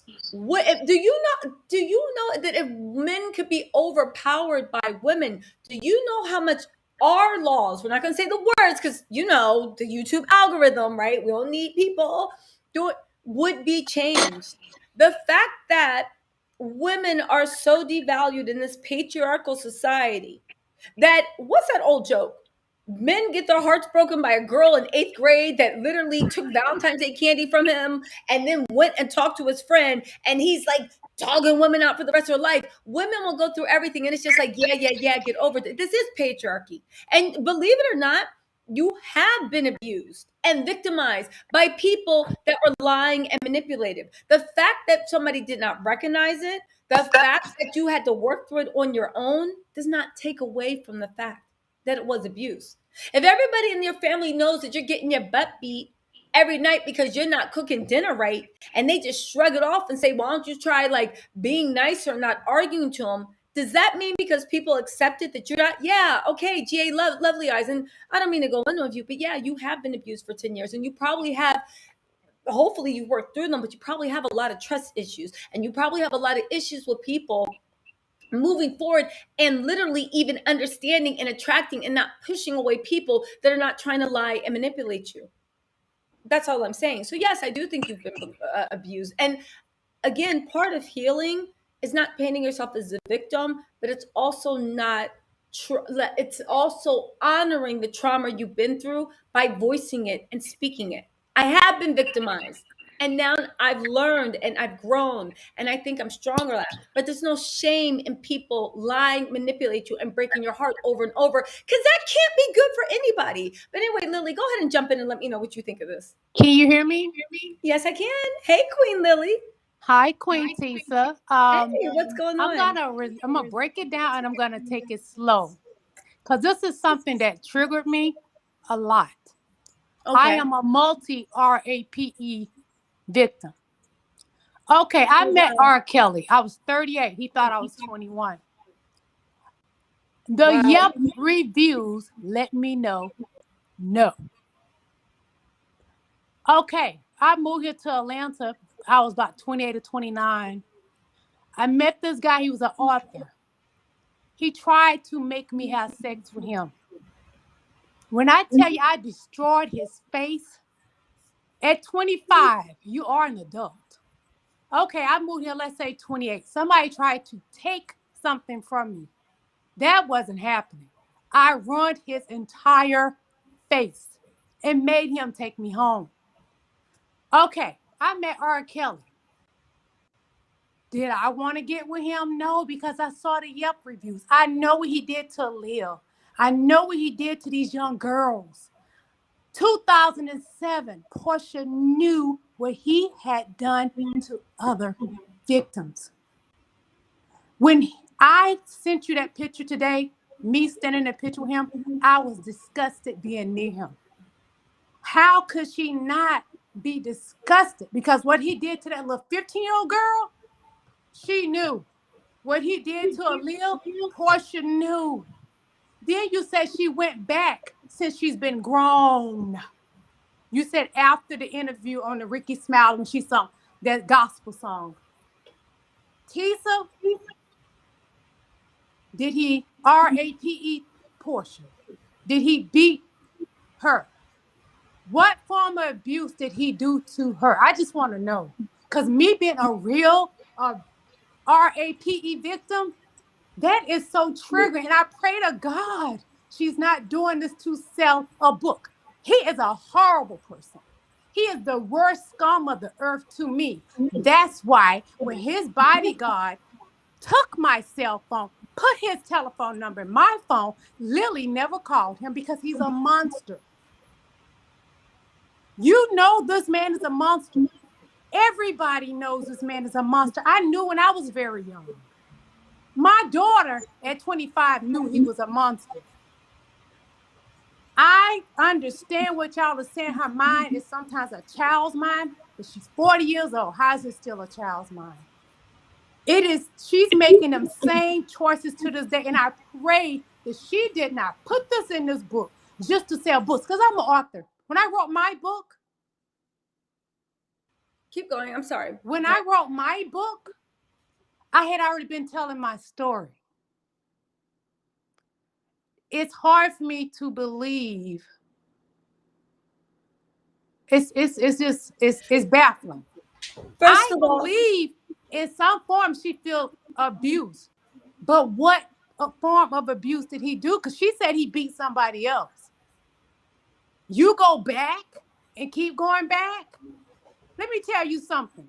When I messed that guy's face up when I was like probably 28 when I moved here, I never went back around him because he tried to make me do something. Mm. I hope and I pray that Porsha isn't using this for a story to What was? get people to watch that show. I Oh. pray she isn't, because this is triggering for real RAPE victims, real abuse victims. I'm not saying she wasn't a victim. He is definitely a monster. But are you mentioning this just to sell this book? I mean, Yes, first of you said the all, feds interviewed her. I've been interviewed by the feds. I know how they work. Yes, tell you us. said the feds interviewed her. But what form of abuse did he do to her? She said he was beating somebody else. And then you mentioned that someone informed you since the radio interview with him there, she's been back around him. She has. That's This is true. baffling. That's very baffling to a victim that lived. I have been RAPE since the age of 5 up till I was 12 something. My father died and I was without parents at all. I Oh, was already boy. programmed and it kept happening to me. But when I had my child at 19 years old, it never happened again because I was determined nobody will ever take something from me. Oh, That's why really? it's hard for me to take her word, because at 28, when that man tried to make me do something with him, when I moved to Atlanta, I destroyed that man's face and I never let him around me again. So at 25, I pray that she's not lying, because you don't play with this. Before I wrote my book to tell my story, I was already telling my story. And then no fans had to come to my house for me to tell it. Abuse is Lily. not that way. It's not, it don't happen like that. Abuse is something you start telling. I didn't tell my story. I started telling it on Instagram, putting snippets Yeah. before I put my book out. But I didn't just write a book because I'm famous and I'm already in this place of doing something that's horrible. I took somebody's husband. Now I want to put in my book.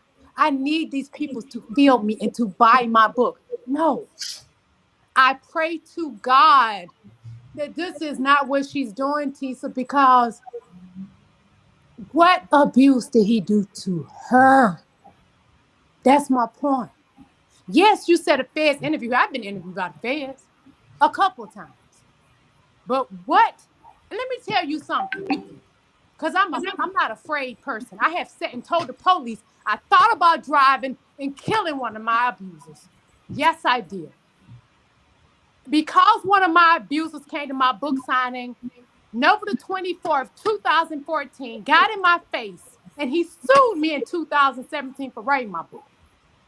It encouraged me to report all of them in 2015. I sat in, because I'm not a scared person. I've been interviewed by the FBI, everything. I sat and I told the detectives, I thought about driving to kill somebody. Let me tell you somebody abuse you, it ain't just something you gonna write in the book. You got this plan in your mind long beforehand. Because if he abused her, tell us what did he do and what did you think about doing? Because you can go years and don't tell. That's true. But what effect and damage did it do to you? Because it shouldn't take the feds coming to you for you to talk to her. So I'm praying, because she don't know how much this is going to trigger real abusers, because he's a monster. But because I Yeah. knew he was a monster, I knew the things he did. I never called him when he gave me his telephone number. He asked me to go to the hotel. I got people to prove this. They was with me. He asked me to go to his hotel at night. I didn't go to his hotel.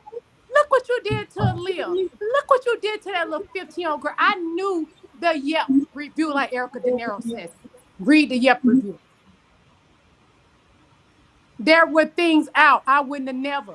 And that's why I never. There's no way I would have went around this man knowing what he did to all these people. I despise men that take advantage of women and children. But I want to know, how did he take advantage? I mean, How? that's a really, really good point. How? Because she never actually said. Do you think she didn't say just out of shame? Um, let me tell you something. Because I did this thing on YouTube. Oh, not on YouTube. I did it on Instagram about a month ago. When you are a victim, you get to a place you ain't ashamed to tell nothing. Because when God tell you it's time for healing, you tell it. I told I got on Instagram and did it about a month ago. I wrote it in my book. That's why I was telling you. I put the bad, the good, and the ugly in my book. Because you got to be honest. Yeah. Whether people are going to like you or not, you got to be honest. Because that's part of healing. If you're going to write a book, you be honest and tell what this monster did and what I did. Because he's a monster. He is. Oh, And Lily, but she never said he abused her. That's the thing. She never said that. She said he was beating somebody else. She kept going back. Now, if you keep going back, because me, I was a child. I was programmed. I thought it was the way of life, and I liked it because I was made to do it every day. My teen years, I continue to let it happen because I was made to do it my whole childhood. But when I got grown, nobody's taking anything. Now, people can take stuff from you, but I'm going to fight. I would have elfed R. Kelly up in that room. Lily, first of all, thank you for sharing your story with us. It moved me to tears. And you make so many amazing points. And also, as listen, you guys send Lily all the energy that you can. Lily is, if you guys don't know, Lily has a YouTube channel. We should do a panel about this sometime. You have definitely pushed through and grown and not just survive but thrive. So we know that you don't need anybody to build you up. But let's send Lily all the Well, healing thank you energy you guys. But I just can. wanted to comment on it because I don't want to take away if she is a victim, Tisa. I don't. Because I know he's an abuser. It's just the point that I look at it like, okay, she wrote this book. But she didn't come out and tell her story, not because she wanted to help people, because the feds came to her. That's an I'm interesting praying point. it's real. That's the point. That's why people are making comments in your thing. Oh, we know he's a monster. We know R. Kelly is a RAPE and more. But we're concerned, okay, like you mentioned, Tisa, the feds came to her. Will she Yeah. have? I mean, And it's then it's baffling that the interesting. situation. But now you speak because we also have Supreme and Judge Justice. But Lily, don't go anywhere. I had a question Okay. for you, and then we'll bring on Supreme and Judge Justice. Because Lily, this is such a great talk, but this is the way you handle things, and some people are fight or flight, right? Have you heard through friends or just whatever that when there is the abuser and she escaped, so to speak, right? Um, uh, they that they somehow circle back to their abuser through social ways. I And mean, that's true. It can happen. Yes. yeah, and I just want to point out there are a lot of people saying that like Cordell met Porsha by being a booty model. Porsha was in one calendar, I believe. This is confirmation, but no, she met at I believe there was I think it had to do with church when she met Cordell. It no, was something actually, church. from what the people in Atlanta are telling me, she met Cordell through her friend at Okay. that time. It was at a friend's birthday party. I think she was a Okay. good friend, but Portia doesn't really keep friends for that long. But at that time, it was a good friend, and she met at somebody's birthday party. That's how she met Cordell. I mean, Portia might have did a calendar, but she wasn't like a pinup girl. And no shade to pinup girls. I'm just saying that's not it. And also, these videos that Portia was being paid $1,000. I think she got paid at most 200 for one video. Yeah, She I'm gonna be did honest. 'Cause another, I and did that's it. videos. The most I ever got paid was 500 because they don't pay like Yes, they used to. and that's And the I'm gonna say I highest. didn't do that till I got in my 40s because I look young. I was still able to do, it, but I was not no booty girl. Yes, Not that. yeah. But it's nothing wrong with Now, people do because you got a body. Hey, your body is hey. and I They, understand why. Yeah, definitely, and I understand why people are hesitant to believe because Portia has a very tenuous relationship with the truth, like the way she's in the thing, trying to conservatively, she was homeless because she had to move out of her husband's house and move in with her mom. Now, if Porsha had grew up very well off, maybe I could see how she thought she was homeless, because maybe that was housing insecurity for her.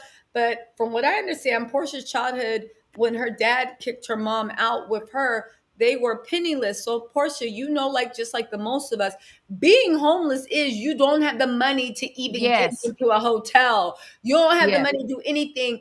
You don't, you're sleeping in your car at best, on the street at worst. That's being homeless. And no matter what you do, you cannot find housing insecurity, right? Me knowing I'm working on a TV show, getting paid, and I'm at my mom's house, that's just saying I haven't found a place that I like for the money, for the right Yeah. money. Let's bring in also Supreme and Judgy Justice. Lily, hang out with us for a second and Okay. see what you guys have to say. Supreme, thank you, and Judgy Justice, thank you for being so patient. Supreme, what do you have to say about this whole situation? First of all, I want to say hi, Miss Tattles. And Miss Lily, I don't know you, but I got Hi. love for you. I got I love much you love for too. you, sister. I mean that. You got me crying, and I'm not no cry, sister. But Right? I want to I want to start off by just saying character. I haven't been abused or anything like that, but if I was in a room and I heard somebody screaming and getting beat and I was able to get free, I would have called the police to get some help. Mm-hmm. When you just don't do that, it shows character about you as an individual. I Mm-hmm. don't know Portia. I only know what she shows me on TV. But I Mm, do know that Portia knows what she wants and she goes after it and she obtains that. And that's the bag. Now I'm going to tell my story. I'm from Nashville, Tennessee. mm-hmm. I when I was 27, back when they did the best of both worlds, I'm a rapper, old school rapper. So that's telling you how old I am. I'm around their age. I didn't make it as far as I wanted to, but I was selected to open up for Jay-Z and R. Kelly. The next day, R. Kelly had a basketball benefit at Tennessee State University. And no one knew I was married, but me and my husband, he promoted for me. He hung up all my flyers and all that stuff. And that same bodyguard gave my husband his R. Kelly's telephone number and told to contact. We had my little girl. I had my baby, and my little girl was only maybe 1.5 years old, and I wanted to be famous so bad. Sex and drugs being famous is a drug, as they say. But I always remember when me and my husband got in the car to leave. I looked back at my little girl, and he was just like, "What do you want to do?" And I threw it away because I knew what they said about Aaliyah and stuff like that. I just knew. I was just smart Mm-hmm. enough to know, and I Yes. thank God that didn't want it that bad. Mm-hmm. Portia wants it that bad that she would do Thank you. anything to have it. And you And it's see it. hurting. And yeah, and she knows what to do, and she knows. So when people say she's slow, she dumb, that's really hard for me to accept because she knows what she has to use to get what she wants, and she uses it, and she uses it very well. And she has gotten 3 or 4 millionaires. Some of us women are just lucky to get a man with a job.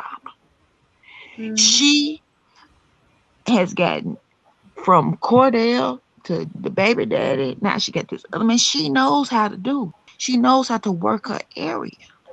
So it goes back to character for me. And the character I see is not too pretty. It's not as pretty as what we see on the outside. And then another thing I want to say, if you heard all these rumors about R. Kelly all this time, okay, let's say you Yes. were 5 and you was too young and you were afraid to speak at that time. What about when you was 30 hearing all this stuff about him? What about when you was 35 when you was hearing all this stuff about him? Girl, you almost 40 now, but I think you is 40 because we all was taught to lie about our age in this industry. So she's probably around my, 42, 43, something like that. I'm just saying I don't know. But that's just what it is. So I'm just like, why didn't you help nobody? It took the feds to make you talk. Back to character. If I So heard it's somebody so being abused, I would have called the police. Yes. You set up and said you heard somebody. And then another thing I want to know, I hope you don't mind, Miss Tells. Um, I watched this from Layla Lynn's channel. She said she sat in that room for 5 hours, and when he finally came in, he asked her to take her clothes off. Did you? You never revealed that, boo. Cause we know what you do. No, And she for said she no, she no, she said it was in 3 hours, and she said that yeah, the people thing. Pull it up. We'll keep telling your story. And I'm gonna pull up the people. but did she Poll. take her clothes off? That's what I want to know. They say he came in and asked her to take her And she clothes kept off. going back at Did She she take her said 25 and clothes? that 30 something. she said that she said that she was someone led her to his bedroom and left her alone there for hours. Okay. So she didn't say how many hours. They said Okay. for a lot of hours, right? When Kelly Yes, ma'am. joined her, she said he told her to take her clothes off. I've already put myself in this position. This is what you're supposed to do. You have to. There's no turning back. Now, it's left on a cliffhanging note, but she implies that she actually took her clothes off. Another thing is she saw him times after that. So I can't see from what we know of R. Kelly, him saying, take your clothes off, her saying no, and then her returning there to sleep. Don't forget, Mm-mm. she did not live in Chicago. She lived in Atlanta. Yes, So ma'am. each time she Yes, saw ma'am. them, I'm she had understanding. to I just pretty want to know, much. like how I you want to just comment on corrected that me. Chicago Atlanta thing. They do music here in Atlanta. Mhm. You in videos. Let me tell you something. I moved here to Atlanta. I got into music. Yes, I did. I met people, and I can't think his name. He been on TV. That I had to sing for Sherelle. I had to because it was this. I had somebody take me around to different people to try to get me to sign to a label. Them. Oh, It's okay. people in Atlanta. Why? And I even sung for this guy. I can't think his name, but he was on a couple TV shows. Oh God, I had to sing for him too. But my point is, why you go out with Chicago to do music? Atlanta is where it's at. You right, sister. Why? Y'all got to I think mean, that's about a that. good point. Don't just Back fall then, in the and trap back of then somebody it being really, a and back victim. then it really was. Back then it really was. Yes, yes. I mean, R. Kelly. Yes, Back. he was a king. Yes, I got to give it to him. But Atlanta is where people go for music. You right. I You moved right. my little happy butt down here. I ain't know nobody. Had a child, had no family. Why go to Chicago? You right, That's a sister. good point. I wanted to ask Supreme. You mentioned, if you guys don't know Layla Lynn, she's a fantastic blogger. She's been on my book club. I have not had a chance to catch her live, but I'll definitely catch it. But you were in her live. She said that she had, and again, I'm reading a People article. Layla might actually have a source that knew directly. So Layla's saying it was 5 hours. And she said that, did she say that Portia did or didn't take her That she clothes? didn't. That's why I didn't know. That's why I was asking. And Oh, then you okay. have to also thank Miss Tells. God gave you that grace, all them hours to To figure get this out. out. You sat there. You sat there. And it took for you to hear somebody get beat up because you didn't want to get beat up. It Well, sure goes back to what I'm saying. Well, this is Character. the part that's a little tricky, Supreme, and I wanted to ask you this, right? And Yes, then ma'am. please share the rest of your story with us because it's a riveting one. But from what I understand, that she's saying in the People's article that happened, and then she saw him 2 times after that. Lily makes a good point. All the music happens in Atlanta. She said the third time that she saw him, she was staying in the room again. So obviously she spent the night or whatever, but she woke up to somebody being assaulted in another room loud enough that she could hear. And she left after that. This is the weird thing. And I'm like, She why do should you have guys think called the that? police when she left. Absolutely. But here's the thing. Yeah, that's what I'm Absolutely. saying. And I'm hoping when the book comes out, you guys, I am going to do a book club review. I've already do All Diamonds Are Rose. I do book clubs of reviews. I do tarot. I do everything. Like, comment, subscribe. Is YouTube, you know the deal. But let's get back on focus, right? Yeah. And I also have a members only live, $4.99 every other Friday, where we do exclusive tea, and we can also get more raw behind the paywall and not creep around YouTube's algorithm, right? Because I don't want my channel being struck down. So let's be delicate about this. You right. Yeah. So, but in the members only live, we might even have one about this when we can actually get raw and talk about the gossip we've heard. This and that. It's $4.99. You can join the live or you can listen to playback. But Supreme, my question to you, and then Lily, I'd love you to weigh in, and then of course Judgy. Um, So just let me set up a scenario. So the third time she left, we do not know if she called the police or not. It seems like a weird uh, uh, point not to leave out, right? Because I know I would have too, right? Anonymously, and I would have called several times, right?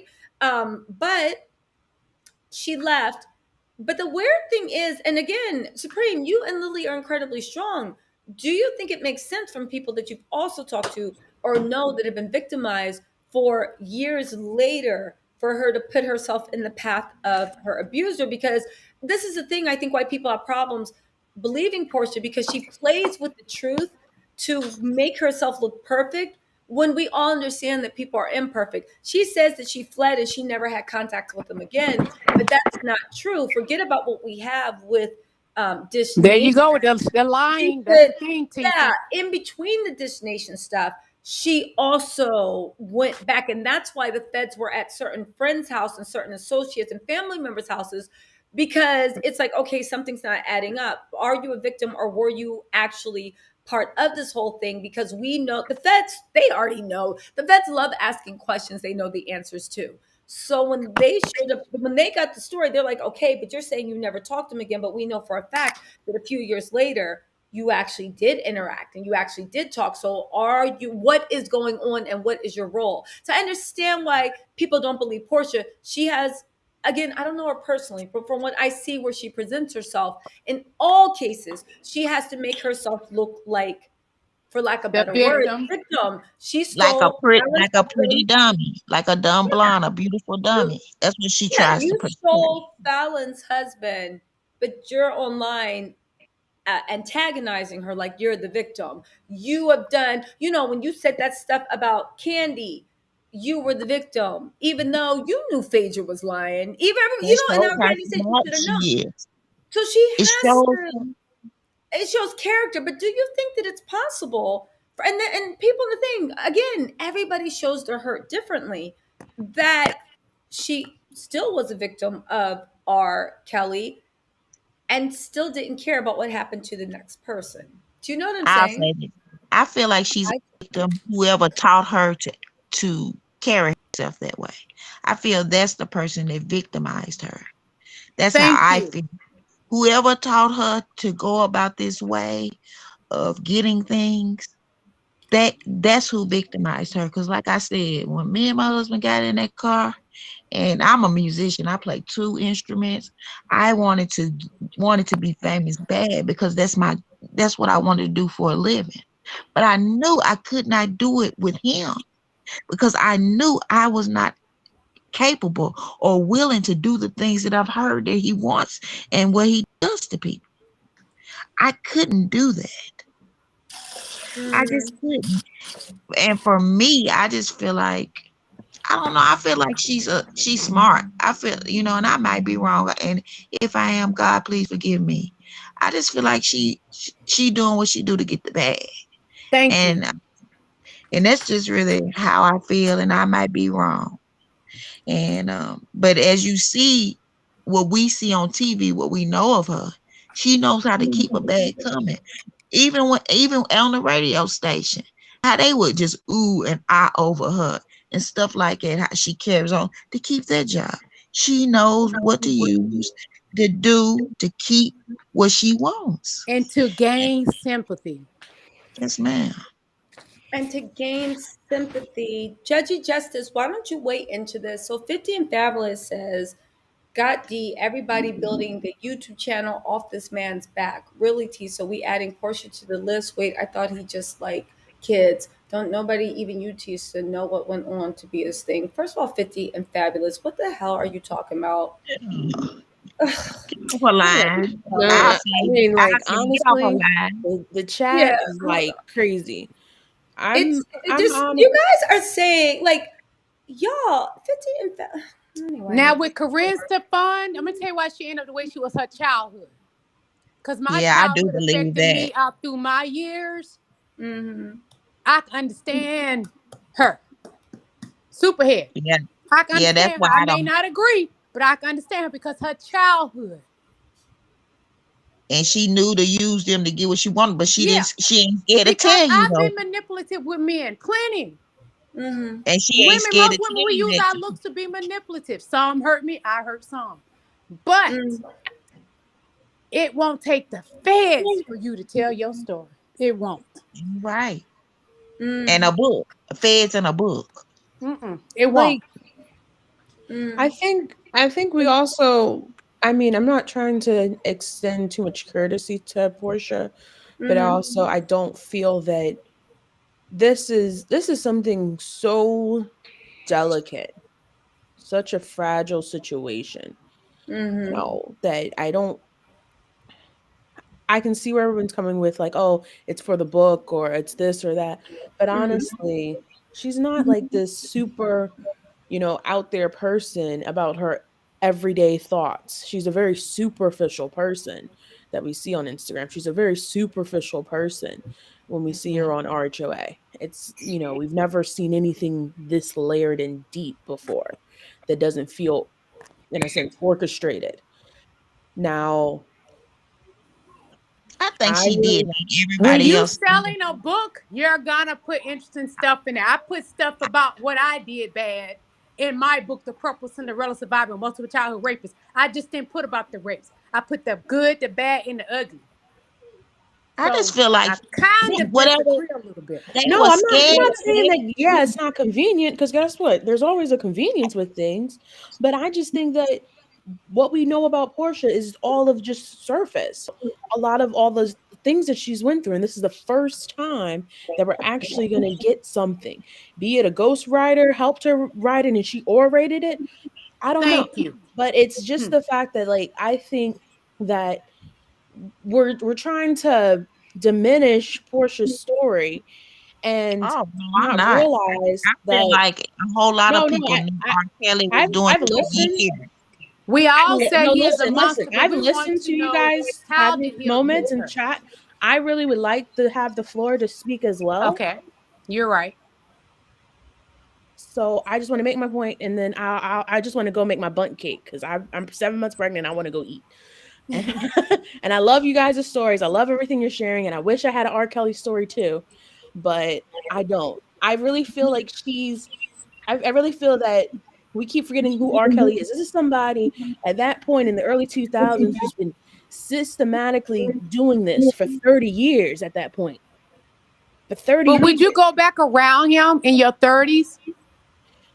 I don't know what somebody who's been victimized is going to do.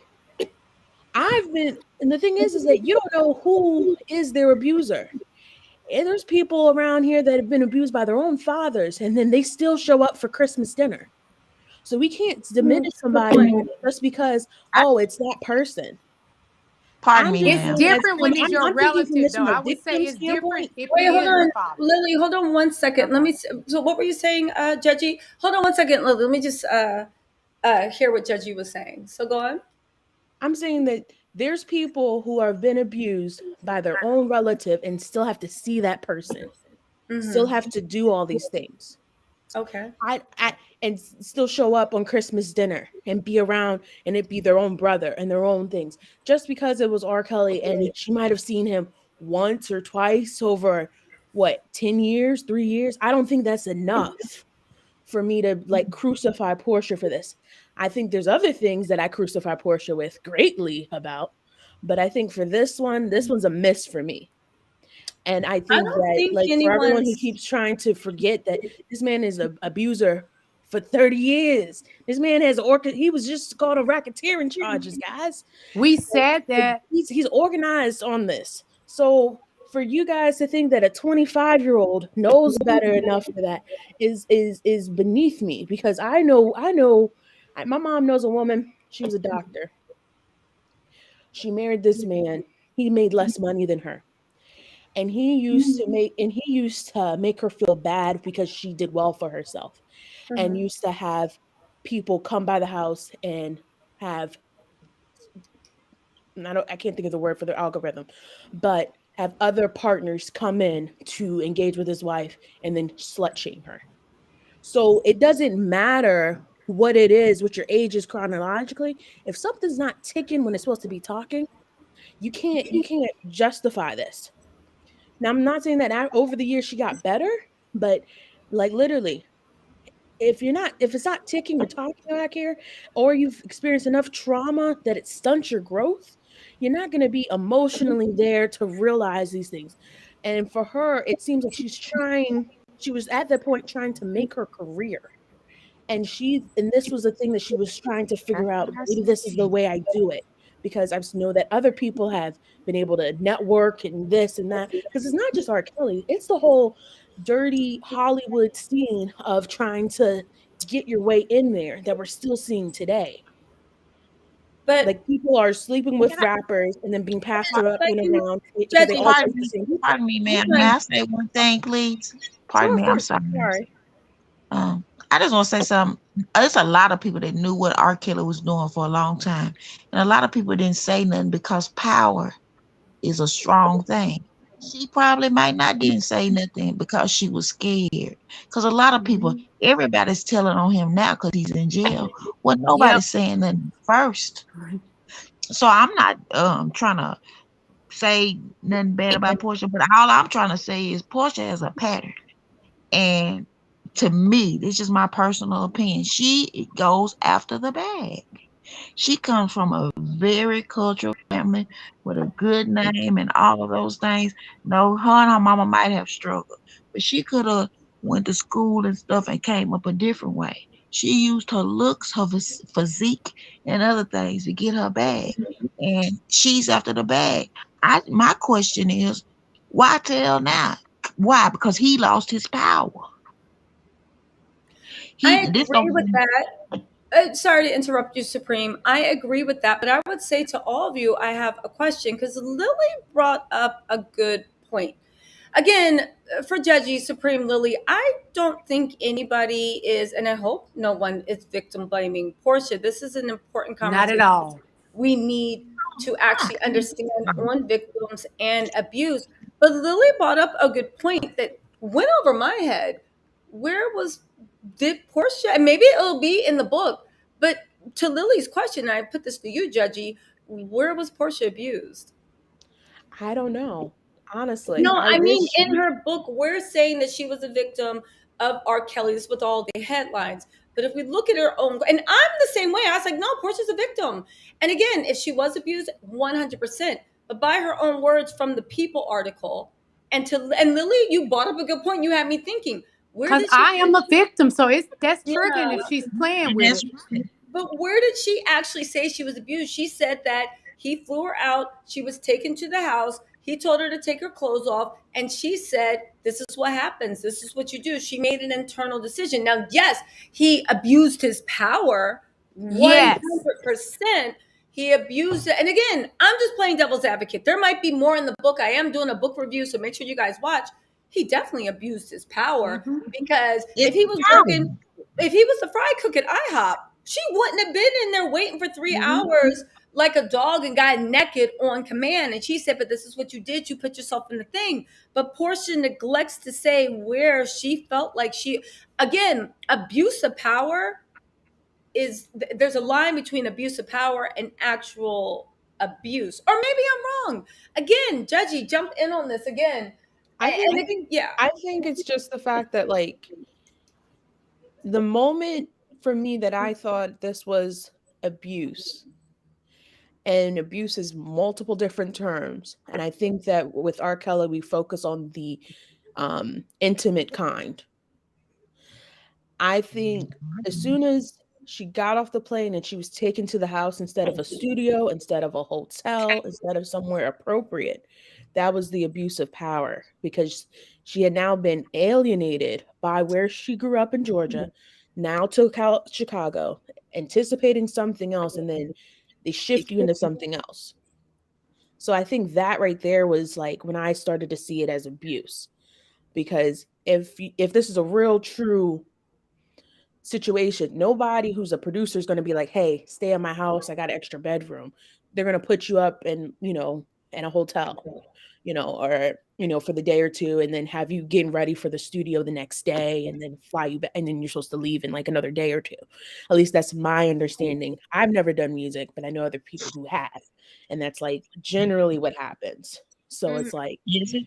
as soon as that happened, that was like a red flag for me because again, this was orchestrated on his part to not have a hotel for her, to have her stay with him. So it's like I just can't fully be like, Porsha, you should have known better when like this is the first time we're hearing something like this. It isn't like Portia's just all the time just getting like spanked on her hand I for agree. misbehaving at 25. Okay, I agree. So then I would also put to you. So then what was it the second and third time? The Back at the same second and house. the Fact. second and third time, I just don't understand. Mhm. I don't understand because she left it on a cliffhanger for the It's first the one. bag. I'm So trying to then help it's you like, did you understand. It's the actually bag. stay there? Did you She actually just like stay there and just went to the 7-Eleven and came back? Is that like 2 or 3 times? Or like did you actually like fly back out? Like I don't she get flew back what out. was the okay. So then it's like if she flew back out, then there's something it's like I don't know. I don't know if he had It's it's the just want to be famous. It's the bag. It's the want to be seen. And again, here's the thing. I will say for everything, wanting to be seen and wanting to be famous, monsters don't just say, I'm going to eat your soul and give you nothing. Like, of course, they put out what you want. What do you want? Money. You want fame. You want security. You want love. What do you want? What do you want? I got it. I got it. I got it. Monsters always lure you. Now, the thing is, what do you think about, and this goes for all you ladies on the panel, what do you think about um, when she said she wanted to share her story because I realized it was an opportunity to help anyone who's been hurt by him. However, it's an interesting way to actually phrase that you were placed at being in connection with R. Kelly at Yep. the trap house.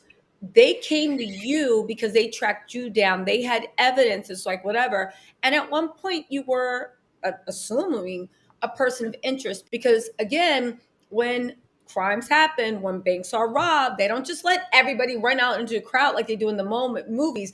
They put everybody on the ground, and one by one you need to be interviewed. They cooperate, and one by one they release you because a lot of times the bank robbers are trying to run out with the crowd. um, so when she said she realized, what do you say about skeptics that are saying, and again, you guys, I believe Portia's a victim, but we're talking, let's play devil's advocate. What do you think about skeptics that say that you're getting ahead of a story that was going to come out whether you wanted to or not? Because this is for the trial that's going on in Chicago at that famous house that they said a lot of trafficking was going through. What do you say about that? The house with a lot of traffic coming in and out of.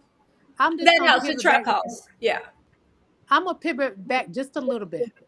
I Mhm. would have never went back there, and I knew somebody got their tail beat there. I wouldn't have went back there because it was a trap house. I would have actually probably called the police. That's why I'm having a hard time with this story. I'll I let get it. Judge of Justice speak. But Judge of Justice, let me ask you this. Mhm. Sure. Um, you you feel she is a victim, and we all said that R. Kelly's a monster. He is an abuser. He is a raper, whatever you want to put him as. He's that. But you said you felt she was a victim when she went the first time, and she continued going back. You said, and there's different forms of victims. That's true. But would you go back after somebody got beat up there? The thing is that what I would do is not I feel like it's not, the same things because again, like my experience, I can only go based off of mine. And for like me, I know what it is like to actually be in Okay, well, let me put the question to you this way. okay. Do you believe she heard about Aaliyah, the 15-year-old he peed on, the others, and the others, and Lily, the calm others, it down. do I you don't know. believe she knew about any of that, Judge of Justice? The thing about it is like, do I think that she Not knew you. I'm that saying, do you believe Porsha knew about Aaliyah and all the others? yes, Mm. because it was the biggest news and he's been on trial. So yes, I do believe that she was aware. Oh, okay. Now I'm gonna give you an example. I met him He trying to holler at me. His security guard took my phone, put his number in it. I never called him. They tried to get me to go to the hotel. I knew the Yelp reviews, like Erica De Niro says, the Yelp reviews. I knew what he did to Leah. I knew what he did to that 15-year-old baby. I knew all these things. I wouldn't have never. But So Lily, are we I have to ask excusing you, her Lily. from that? So Lily, let me just interrupt. I have to ask you though. So if you would have never, does that mean that someone that did is less of a victim, or does that mean make them more foolish, more or whatever? Do you Okay, see what I'm no, saying? that can still be a victim. That's true. Mhm. But she never said he RAPE'd her. She never said he abused her. What did he do to her? Then you keep going back. What, in the 30s? That's the point I'm trying to make. And you Okay, already know the Yelp reviews. so if I can just surmise, Willie, you're saying that just because Porsha might have been aware, and just because she went back, that doesn't not make her a victim. You're saying that you pray to God she's not using this to sell books, because Yes. right now, from the information And another thing, let me say this. yeah, Everybody keep treating her like she a little kid. Porsha do this. Oh, she's okay. She's young. Porsha ain't young. She's 40 years old. I'll be 48 this month. I'm 8 years older than her. Everybody handling her like she's just this age. She was just 25. She's just 31. She's just 40 years old. No. Adult. okay. So you're I was saying 18 that, and adult. okay, but so you're saying that you hope to God. Hold on, my lights just went out. Got some juju. Portia got Simon in there doing juju on me. Hold on, right? So you're saying, you know, Yeah, she got the that's voodoo right. going. That's right. He got the snakes are in that pit just moving, right? So He could be a listen, victim, but I'm saying I hope she's not using this for because her right now book you don't sales. see, the victimization, and if this is the extent Oh, she of was what she victimized some kind of way said, because he's a monster. R. okay, Kelly is a monster. okay, okay. But what did he do? Did he RAPE her? Did he beat her? What did he do? And she kept going back and as an adult. Listen, we do know that she went back. If you want to do music, Atlanta is the capital. No. Well, so not doing music, and I'm not saying she went back to that house. I see we have T Love, we got Bruce, we have Abby and Monica. We're gonna bring T Love and Bruce in. Lily, stay with us definitely. Okay. A Supreme Judgy, if you'd like. Let's see if we can get like a few more people on this I'm gonna panel. go ahead, sister. Thank you, Miss Tells. I'm gonna go ahead and drop down. I got much love for everybody. If I disrespected anyone or made anyone feel You any type of haven't. way, We I love do you too. apologize. And You just have want to make not, sure. Supreme. We love you and thank you so much for joining. We Thank you. really, really do appreciate it. And thank you for sharing your story with us. And if you want to pop back in, please do, because you gave us so. Thank you so much, really, and sending lots of positive healing energy out to you. And Okay. Miss Lee, I promise you, I got none but love for you. So I stay love you strong. too, And if you sister. can type in the name of your book, I'll buy it. So I sure will in a little bit. Thank you. So you well, okay. So thank you, Supreme. So we have T Love and Bruce is joining us, and then Abby and Monica. I see you. We'll have you join you in a minute. But I will say that I get your point, Lily. That to this point, if this is the extent of what she is claiming, then you have selective outrage, because just like she said she was homeless, and then it's just like the people that watch Real Housewives of Atlanta said that's impossible, right? If this is the extent and there's no more meat to it and she's just using this, then you feel like that is a thing to sell books, because you are just exposing what's going on, either to stay ahead of the story or just to be a little salacious. But in your mind, compared to the women that are pressing charges or literally coming forward and making statements, there was an abuse of power, but you don't see the abuse, and you feel like she might be playing loose and hard with what the definition of Unless she hasn't told it yet. yes, But but in the article she didn't mention any, you know what I mean? definitely. Listen, CW says Williams saw Kelly 2 more times Nerva, thank you for that super chat too, Mama. Appreciate it. CW says William saw Kelly 2 more times and says in her book that she decided not to see him again after she woke up one day and heard a woman being bad. Yes, but this is the issue, CW. And once again, I completely believe Portia's recap. I think there's more. I think that she was just traumatized. However, we know and have it on good authority that Portia actually, and this isn't just this nation, after that, that was judging the truth. She did meet with him after that willingly on her own. And it wasn't like, oh, it was on a Monday and she met on Friday. It was maybe a year or two after that where she willingly went, because this is how R. Kelly gets stuff. I don't know what the circumstances for the meeting was, but I think it had something to do with music, record. I mean, that's why anybody stays around R. Kelly. Now let's bring in also T Love and let's see. I see we have T Love and Abby. Welcome, T Love and Abby. Do you want to jump in the conversation? What do you have to say about this? What are your thoughts? T Love, Abby, Bueller, anyone? All right, let's bring in, let's see. What about Monica? Are you there? Or Bruce? Anybody? That's weird. I I guess know. me and Lily, we can talk for everybody. It looks like y'all gonna have to. Well, hold on. Here's Bruce. Are you there? Bruce? Okay, I guess it's gonna be Lily and Justice, right? Okay, so T Love will take you off and let me know when your mic's working again. No problem. So, Abby, I don't see coming through. Let's see if we can get some more people. We got Shay. Okay, so Bruce, Shay, are you there, Mama?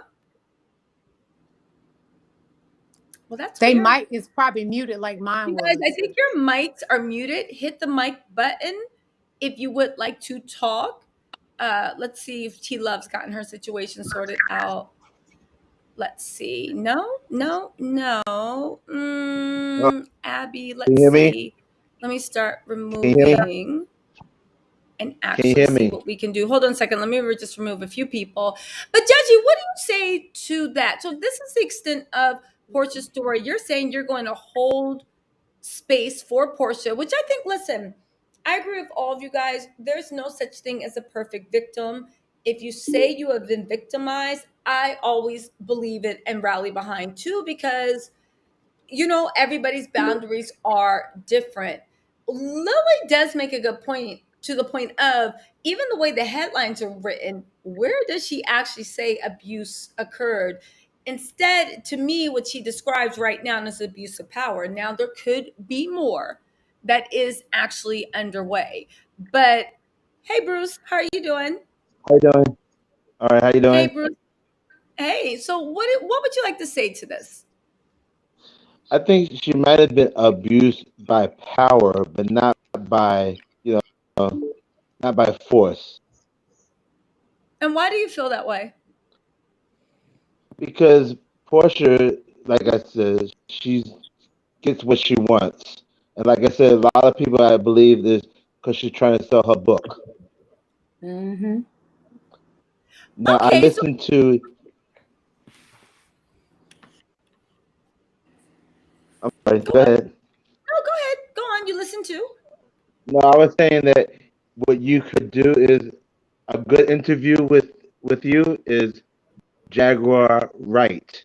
She knows a lot about the industry and the music industry and the background, the parties and everything. And she tells the truth about what goes on with R. Kelly and everybody. Huh. Okay, I have heard of Miss Wright. I've watched a few of her interviews. I know she's gotten on a lot of people's bad sides because apparently she spills the tea about what goes on and what happens, most definitely. So that's a great idea. Um, we have, let's see. Hey, Michelle, how are you? Would you like to join the chat? And T Love, are you in the chat? Let's start removing people if I can't see the thing. Okay, so let's see who's in the chat because we're having connection issues with everyone. We know Bruce is here. T Love I'm is here. having issues. Judgy's here, of course. Red lipstick. I Um, want to say one thing, Tisa. Go on, Lily. Lily. We can sometimes let the love of money have us to put something out there and it can expose you, because that monster already in jail, he don't get more time. Mm-hmm. But is it the right exposure you're gonna want? Okay. That's something to think about. You can, Yeah, that's good. if you're doing it to help people, that's beautiful. But if Mm-hmm. you're doing this to sell that book, and this is the thing, I'm not gonna read it. TisaTell's gonna read it, and I'm gonna enjoy the review from her. But my thing is, if you're gonna write a book, and what is it, the Pursue of Porsha? Oh, we want to hear all the goods. Because when I wrote my book, I put the stuff I did, bad, good, everything in it. So I want to hear everything. That let me know if you're being honest and you real about all of this. If you write a book and everybody else victimize you, something ain't right. And I'm gonna leave it as that. That's a good point, Lily. That is a good point. Now, Mo Money, we have Money Milia. So hold on, Money Milia, are you here? Yes, I'm here. Can you hear Hi, me? sweetie. How are you? And we I'm also good. How have are you? Michelle. If you're here, Money Miller, what's your weigh in on this? Um, Listening to it, it honestly reminds me of this documentary that was about I can't Harvey hear you. Weinstein. Can you hear me? Yeah, I can hear you. Go on. Oh, okay. It reminded me of this documentary about Harvey Weinstein, and one of the ladies, an actress, an aspiring What actress, and happened? well, she went to his hotel room. We all know about Harvey Weinstein. She went to his hotel room and he made a move and she was able to get away from him. However, out of I her own see it mouth, moving, but nobody talking.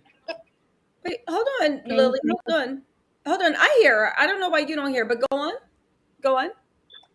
I oh hear her she as well. okay. So she said that he made a move and she was able to finagle her way to get out, but she still kept in contact with him. She would send her, you know, get in contact, call him, reach out to him, even though he made a move on her. And she knows he has his reputation because she was an aspiring actress and she still wanted to be put on. Mm-hmm. And what happened again? He said, "Hey, come to my hotel room." And she went, and even though he tried it, even though she knew his reputation, she still went. Why? Because she wanted to get put on. So I look at Portia's situation very similar. I think ultimately she went back over and over again because yeah, she knew his reputation, yeah, she knew he wasn't a good guy, but at the end of the day she wanted to be put on. She wanted to be famous, she wanted to get a singer, and she thought he could help, and that's all that really mattered. Okay, so here's the thing. I want to actually say that from a law enforcement side, my source is telling me, and this is just adding to the complexity of the conversation, right? And I don't know if I was clear about this earlier, but it said if you're wondering how the feds contacted her all these years later, it's because they were going through thousands and thousands of bank statements, purchase flights, phone records, and emails, and they were reaching out to any and everyone that he ever came in contact with because he was a predator, right? Mm-hmm. So at Mm-hmm. that time, when they can pinpoint you as being there and this and that, and this is why when they were approaching people, not only did she give her statement, right, and she said she chose to share her story, that is a misnomer because you don't choose to share your story with the feds. They ask you questions. If you don't want to talk, they get subpoenas to force you to talk, right? Um, Mm-hmm. but my source said that it could be argued that she's saying just enough to get ahead of the story and just Yep. enough so that she can drop his name for publicity for the book. Yes. So take that as you will, but this is what my source is actually telling me as to why things are so murky with the way that she put things. Again, we believe all victims.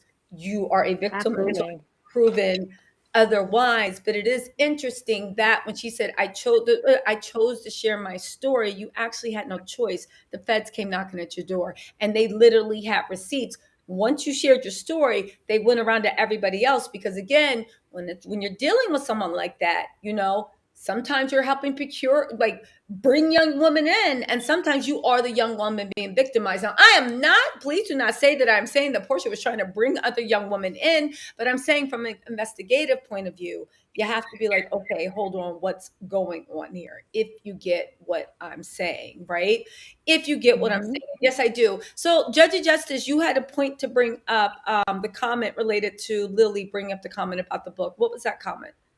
So I wanted to say that I do see more about, and I like these conversations because it gives me more opinion than myself because I work from home, so I'm by myself all day. So when Lily was saying that she may, like, she's framed like if everyone in the book is just victimizing her, and then it made me think back to like the things we already know of that's being shared in the book with like the homeless story, Cordell kicking her out, like all those different things, having to go move back with her mom. It is starting to, and then now with this story on top, it is starting to sound more of like a tragedy than more so a an overcoming story in a sense, because there's things that you do, to other people, because I know that I've done things to people that I wouldn't want to speak of. So, it's so I think like it would be good to see what the balance is in the story, because it can't just be that everything just happened to you, life just happened to you as well, for the past 40 years.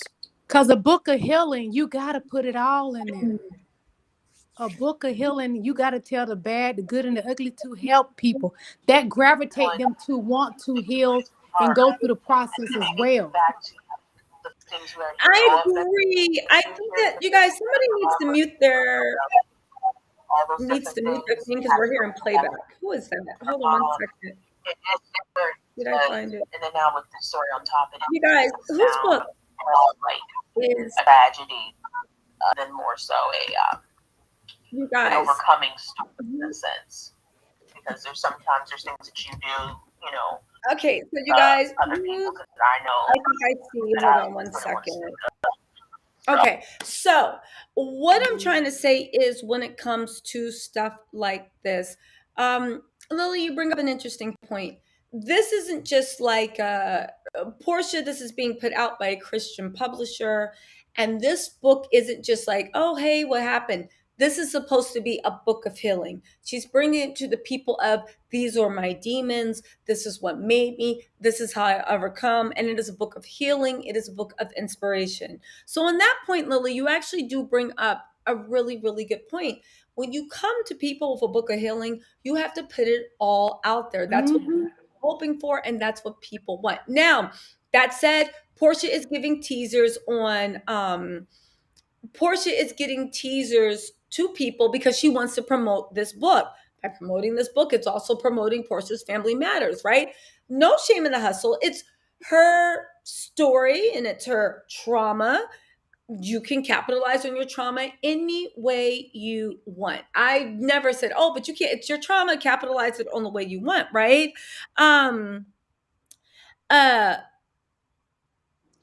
But if she don't put the Fallon situation in there, y'all know she full of S. Okay, but here's the thing, and this is what one of my sources said, and I want to pose this question to everybody that's on the panel and live right now, and also the people that haven't had a chance to speak, Abby, Michelle, and whatnot.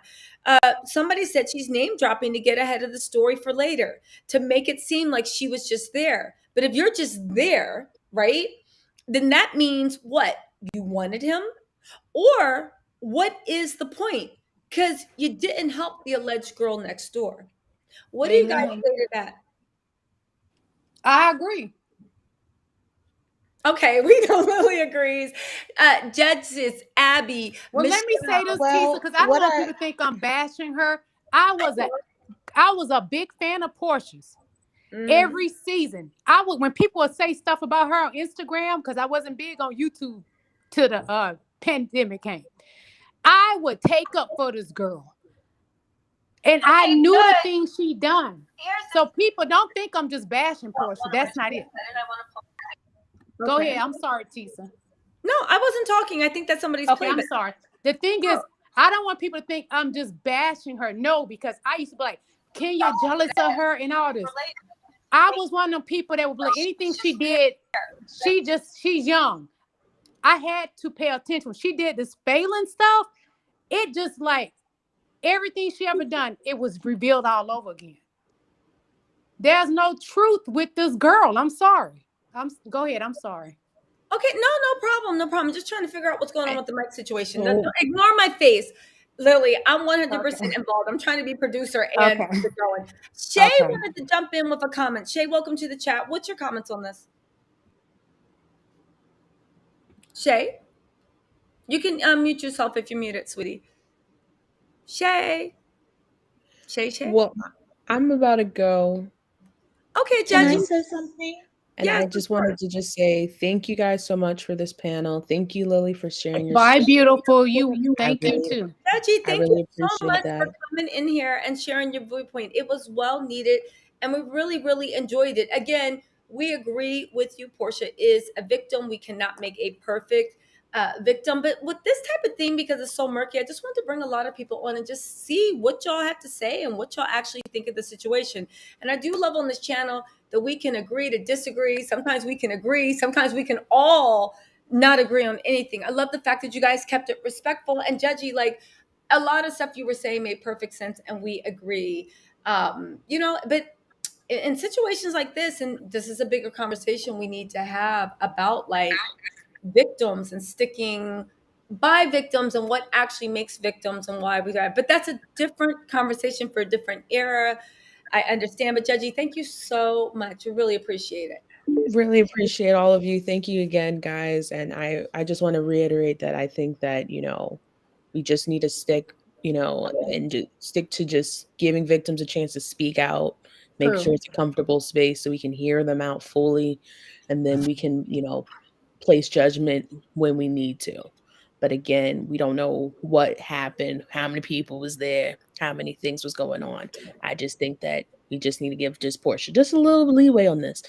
Just on this one. I'm gonna Everything stick to else, my spirit. everything She else get no for leeway with me. 2021, we got to burn her for. But this one, we just gotta hold out Yeah, for I don't think 2022 for. anybody.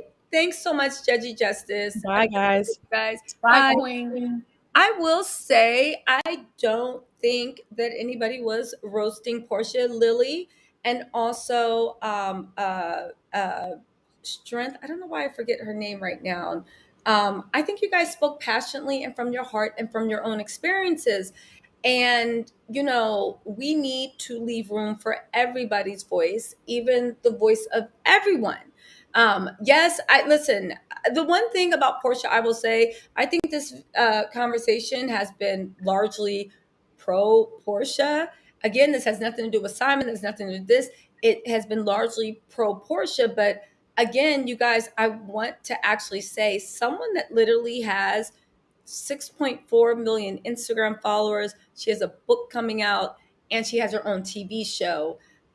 We also need to, like, Portia is not voiceless and she's not powerless. And whatever she wants out and the narrative she wants to get out is going to get out further than this chat that has 440 people in it, or further than like most people, all the YouTube channels combined that are commenting on this is not going to have the reach of one of her Instagram posts. So you guys, relax. Portia is not powerless, but also I do want to say this chat has been largely pro Portia. I'm sorry if you guys don't agree with that, but in any story, when you put something out publicly, people have the right to comment. And of course, Lily, I appreciate you sharing your story with us, because it was and also, what was the young woman's name? I think it was Strength.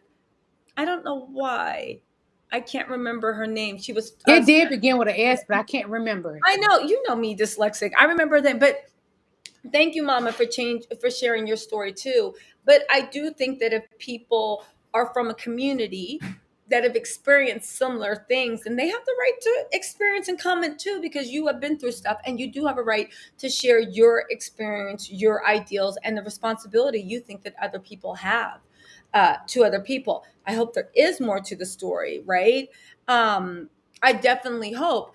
Let's see, who else can we actually get in here? Abby, Michelle, Money, Mila, and also Tila. Did you get the mic situation fixed? Did you guys want to add? Hello? Hi, Tila. No, this is Abby. Hi, Abby. Hi. Hi. Can you hear me or is it No, I can hear you, Abby. Please keep okay? going. One thing I just want to talk about, sexual abuse is something very serious.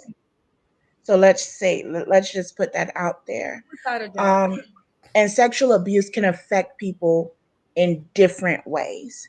It can make some women very promiscuous, while it can make other women very withdrawn and afraid to be around men or women. Mm-hmm. But for me, Portia didn't tell her whole story. What I feel is she wanted to get ahead of the story. Maybe she felt like someone was going to tell it for her. And Mm, before someone told the story for her, she said, well, let me drop my story Yep. first to How get she be ahead with of the Simon and story Taylor. because I don't want anyone to tell the story in a wrong way or in a way that doesn't make me look good. So I believe that what she's doing is getting ahead of the story. Mm-hmm. She didn't, because the way I see it, if something happened to you, you're not going to tell it in little bits and pieces.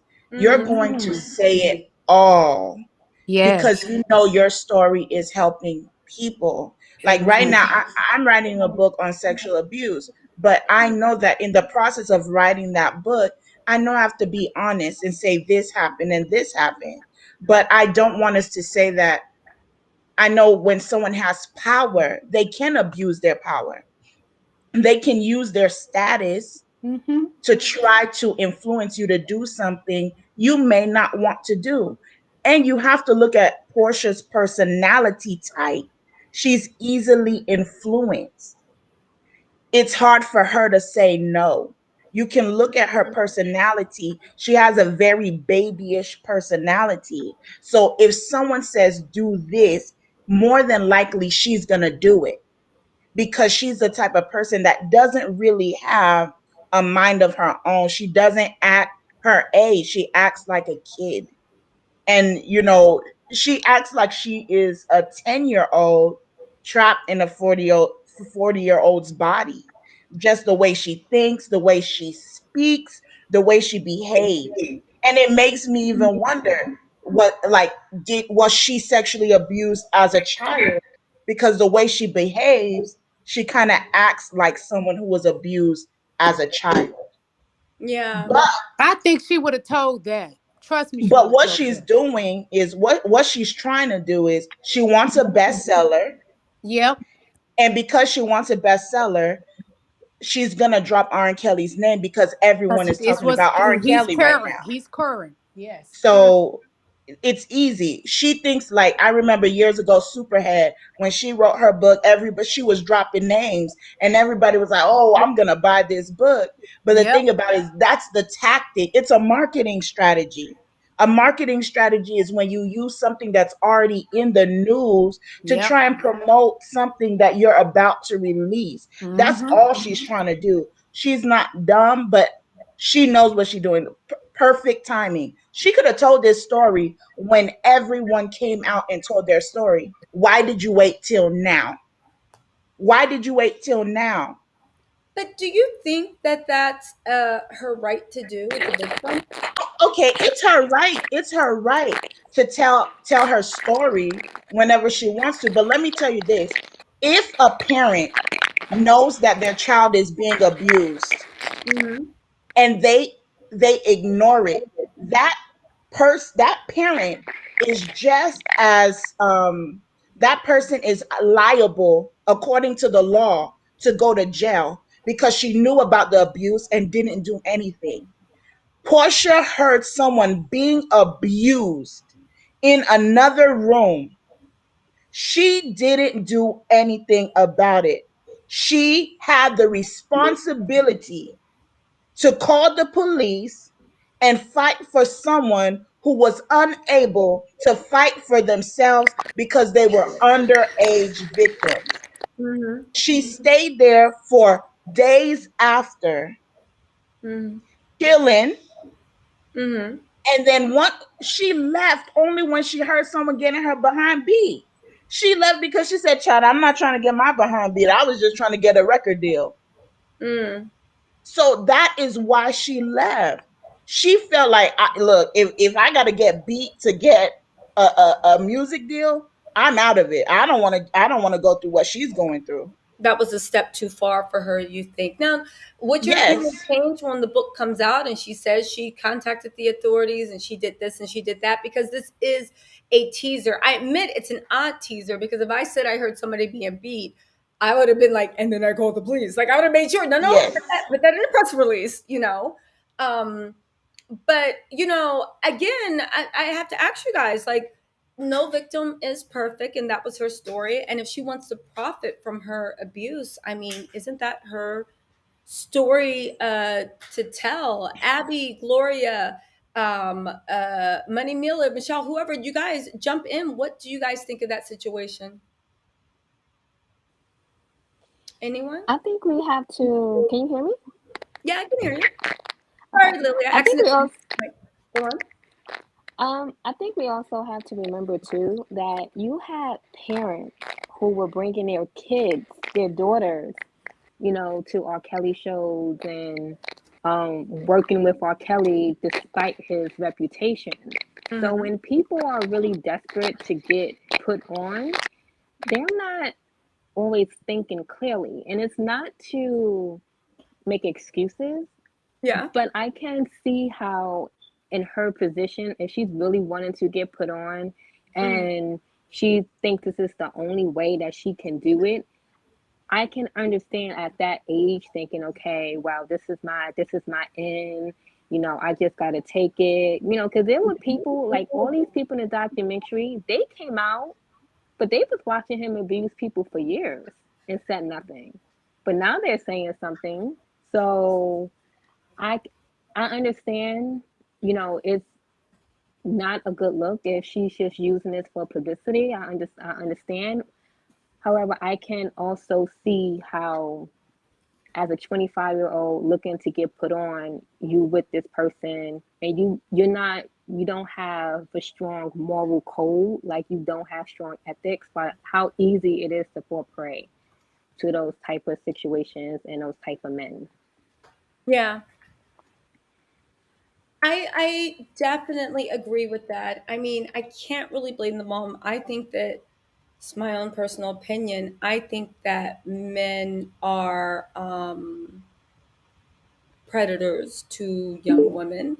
I think that they abuse young women. I think they look for young women to abuse. I think that, and the more beautiful you are, I think the bigger magnet you are. But then again, it's not about beauty, it's just about opportunity and power. So that actually wasn't even fair to say, because all little girls are beautiful. But I think that women in just general are preyed on, and I think sometimes, no matter how much, yes, sometimes there are parents that just throw you out into the wind and let the world eat you up.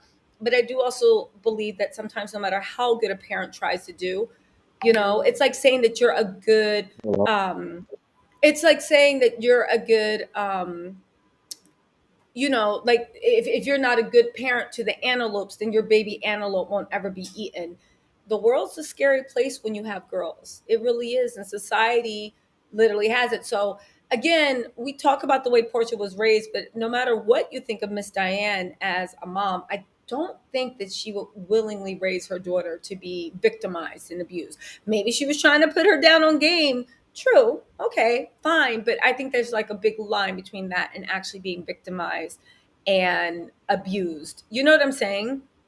But then again, you guys might. Now, somebody actually put in, I have comments coming in from my other forums, are actually saying, let me see if Lily's still having feedback. Lily, your mic's on feedback. I have you muted until you mute your mic because it's on feedback.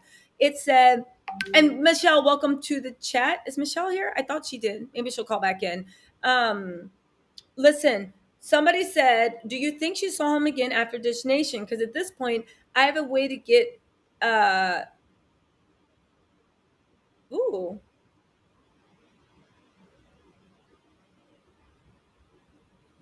Okay, so somebody's actually saying in sources that they know that the time that she went, that after all that happened, and she went back to see R. Kelly, they said that it was not for music purposes, that it wasn't for music purposes, right? And after they saw him at Dish Nation, she wasn't working with him anymore at that point. She did not have any more musical aspirations, and she still went to meet up with him. Again, you guys, this is a complicated story. I will say that Portia's PR thing worked. We have been on this for 2 hours and 30 minutes, shooting it, talking about what she did, what she didn't did, but it also opened a larger conversation on the way young women are preyed upon. I do believe that people that prey on people do not just say, haha, let me have your soul. They throw something in front of you to make it work right. Lily, also Supreme. Thank you, Michelle, for letting me know. Lily and Supreme shared their beautiful stories and were brave enough. And thank you, thank you, thank you for sharing your stories with us. We appreciate that more than you know. It really, I mean, what am I saying? Added to the conversation. It was a very real emotional moment. Thank you so much. But you know what? I'm doing a book review for Portia's Family Reunion. Portia's Family Reunion. I'm reviewing Portia's show, but I'm also going to do a book review for the book club. You guys follow me. If you don't do that, the book club's really, really fun. I actually read the book. I go in with excerpts. We chop it up. We talk. And it lets you know if the book's worth buying, what's in it. But more than the salacious, we actually get into the book.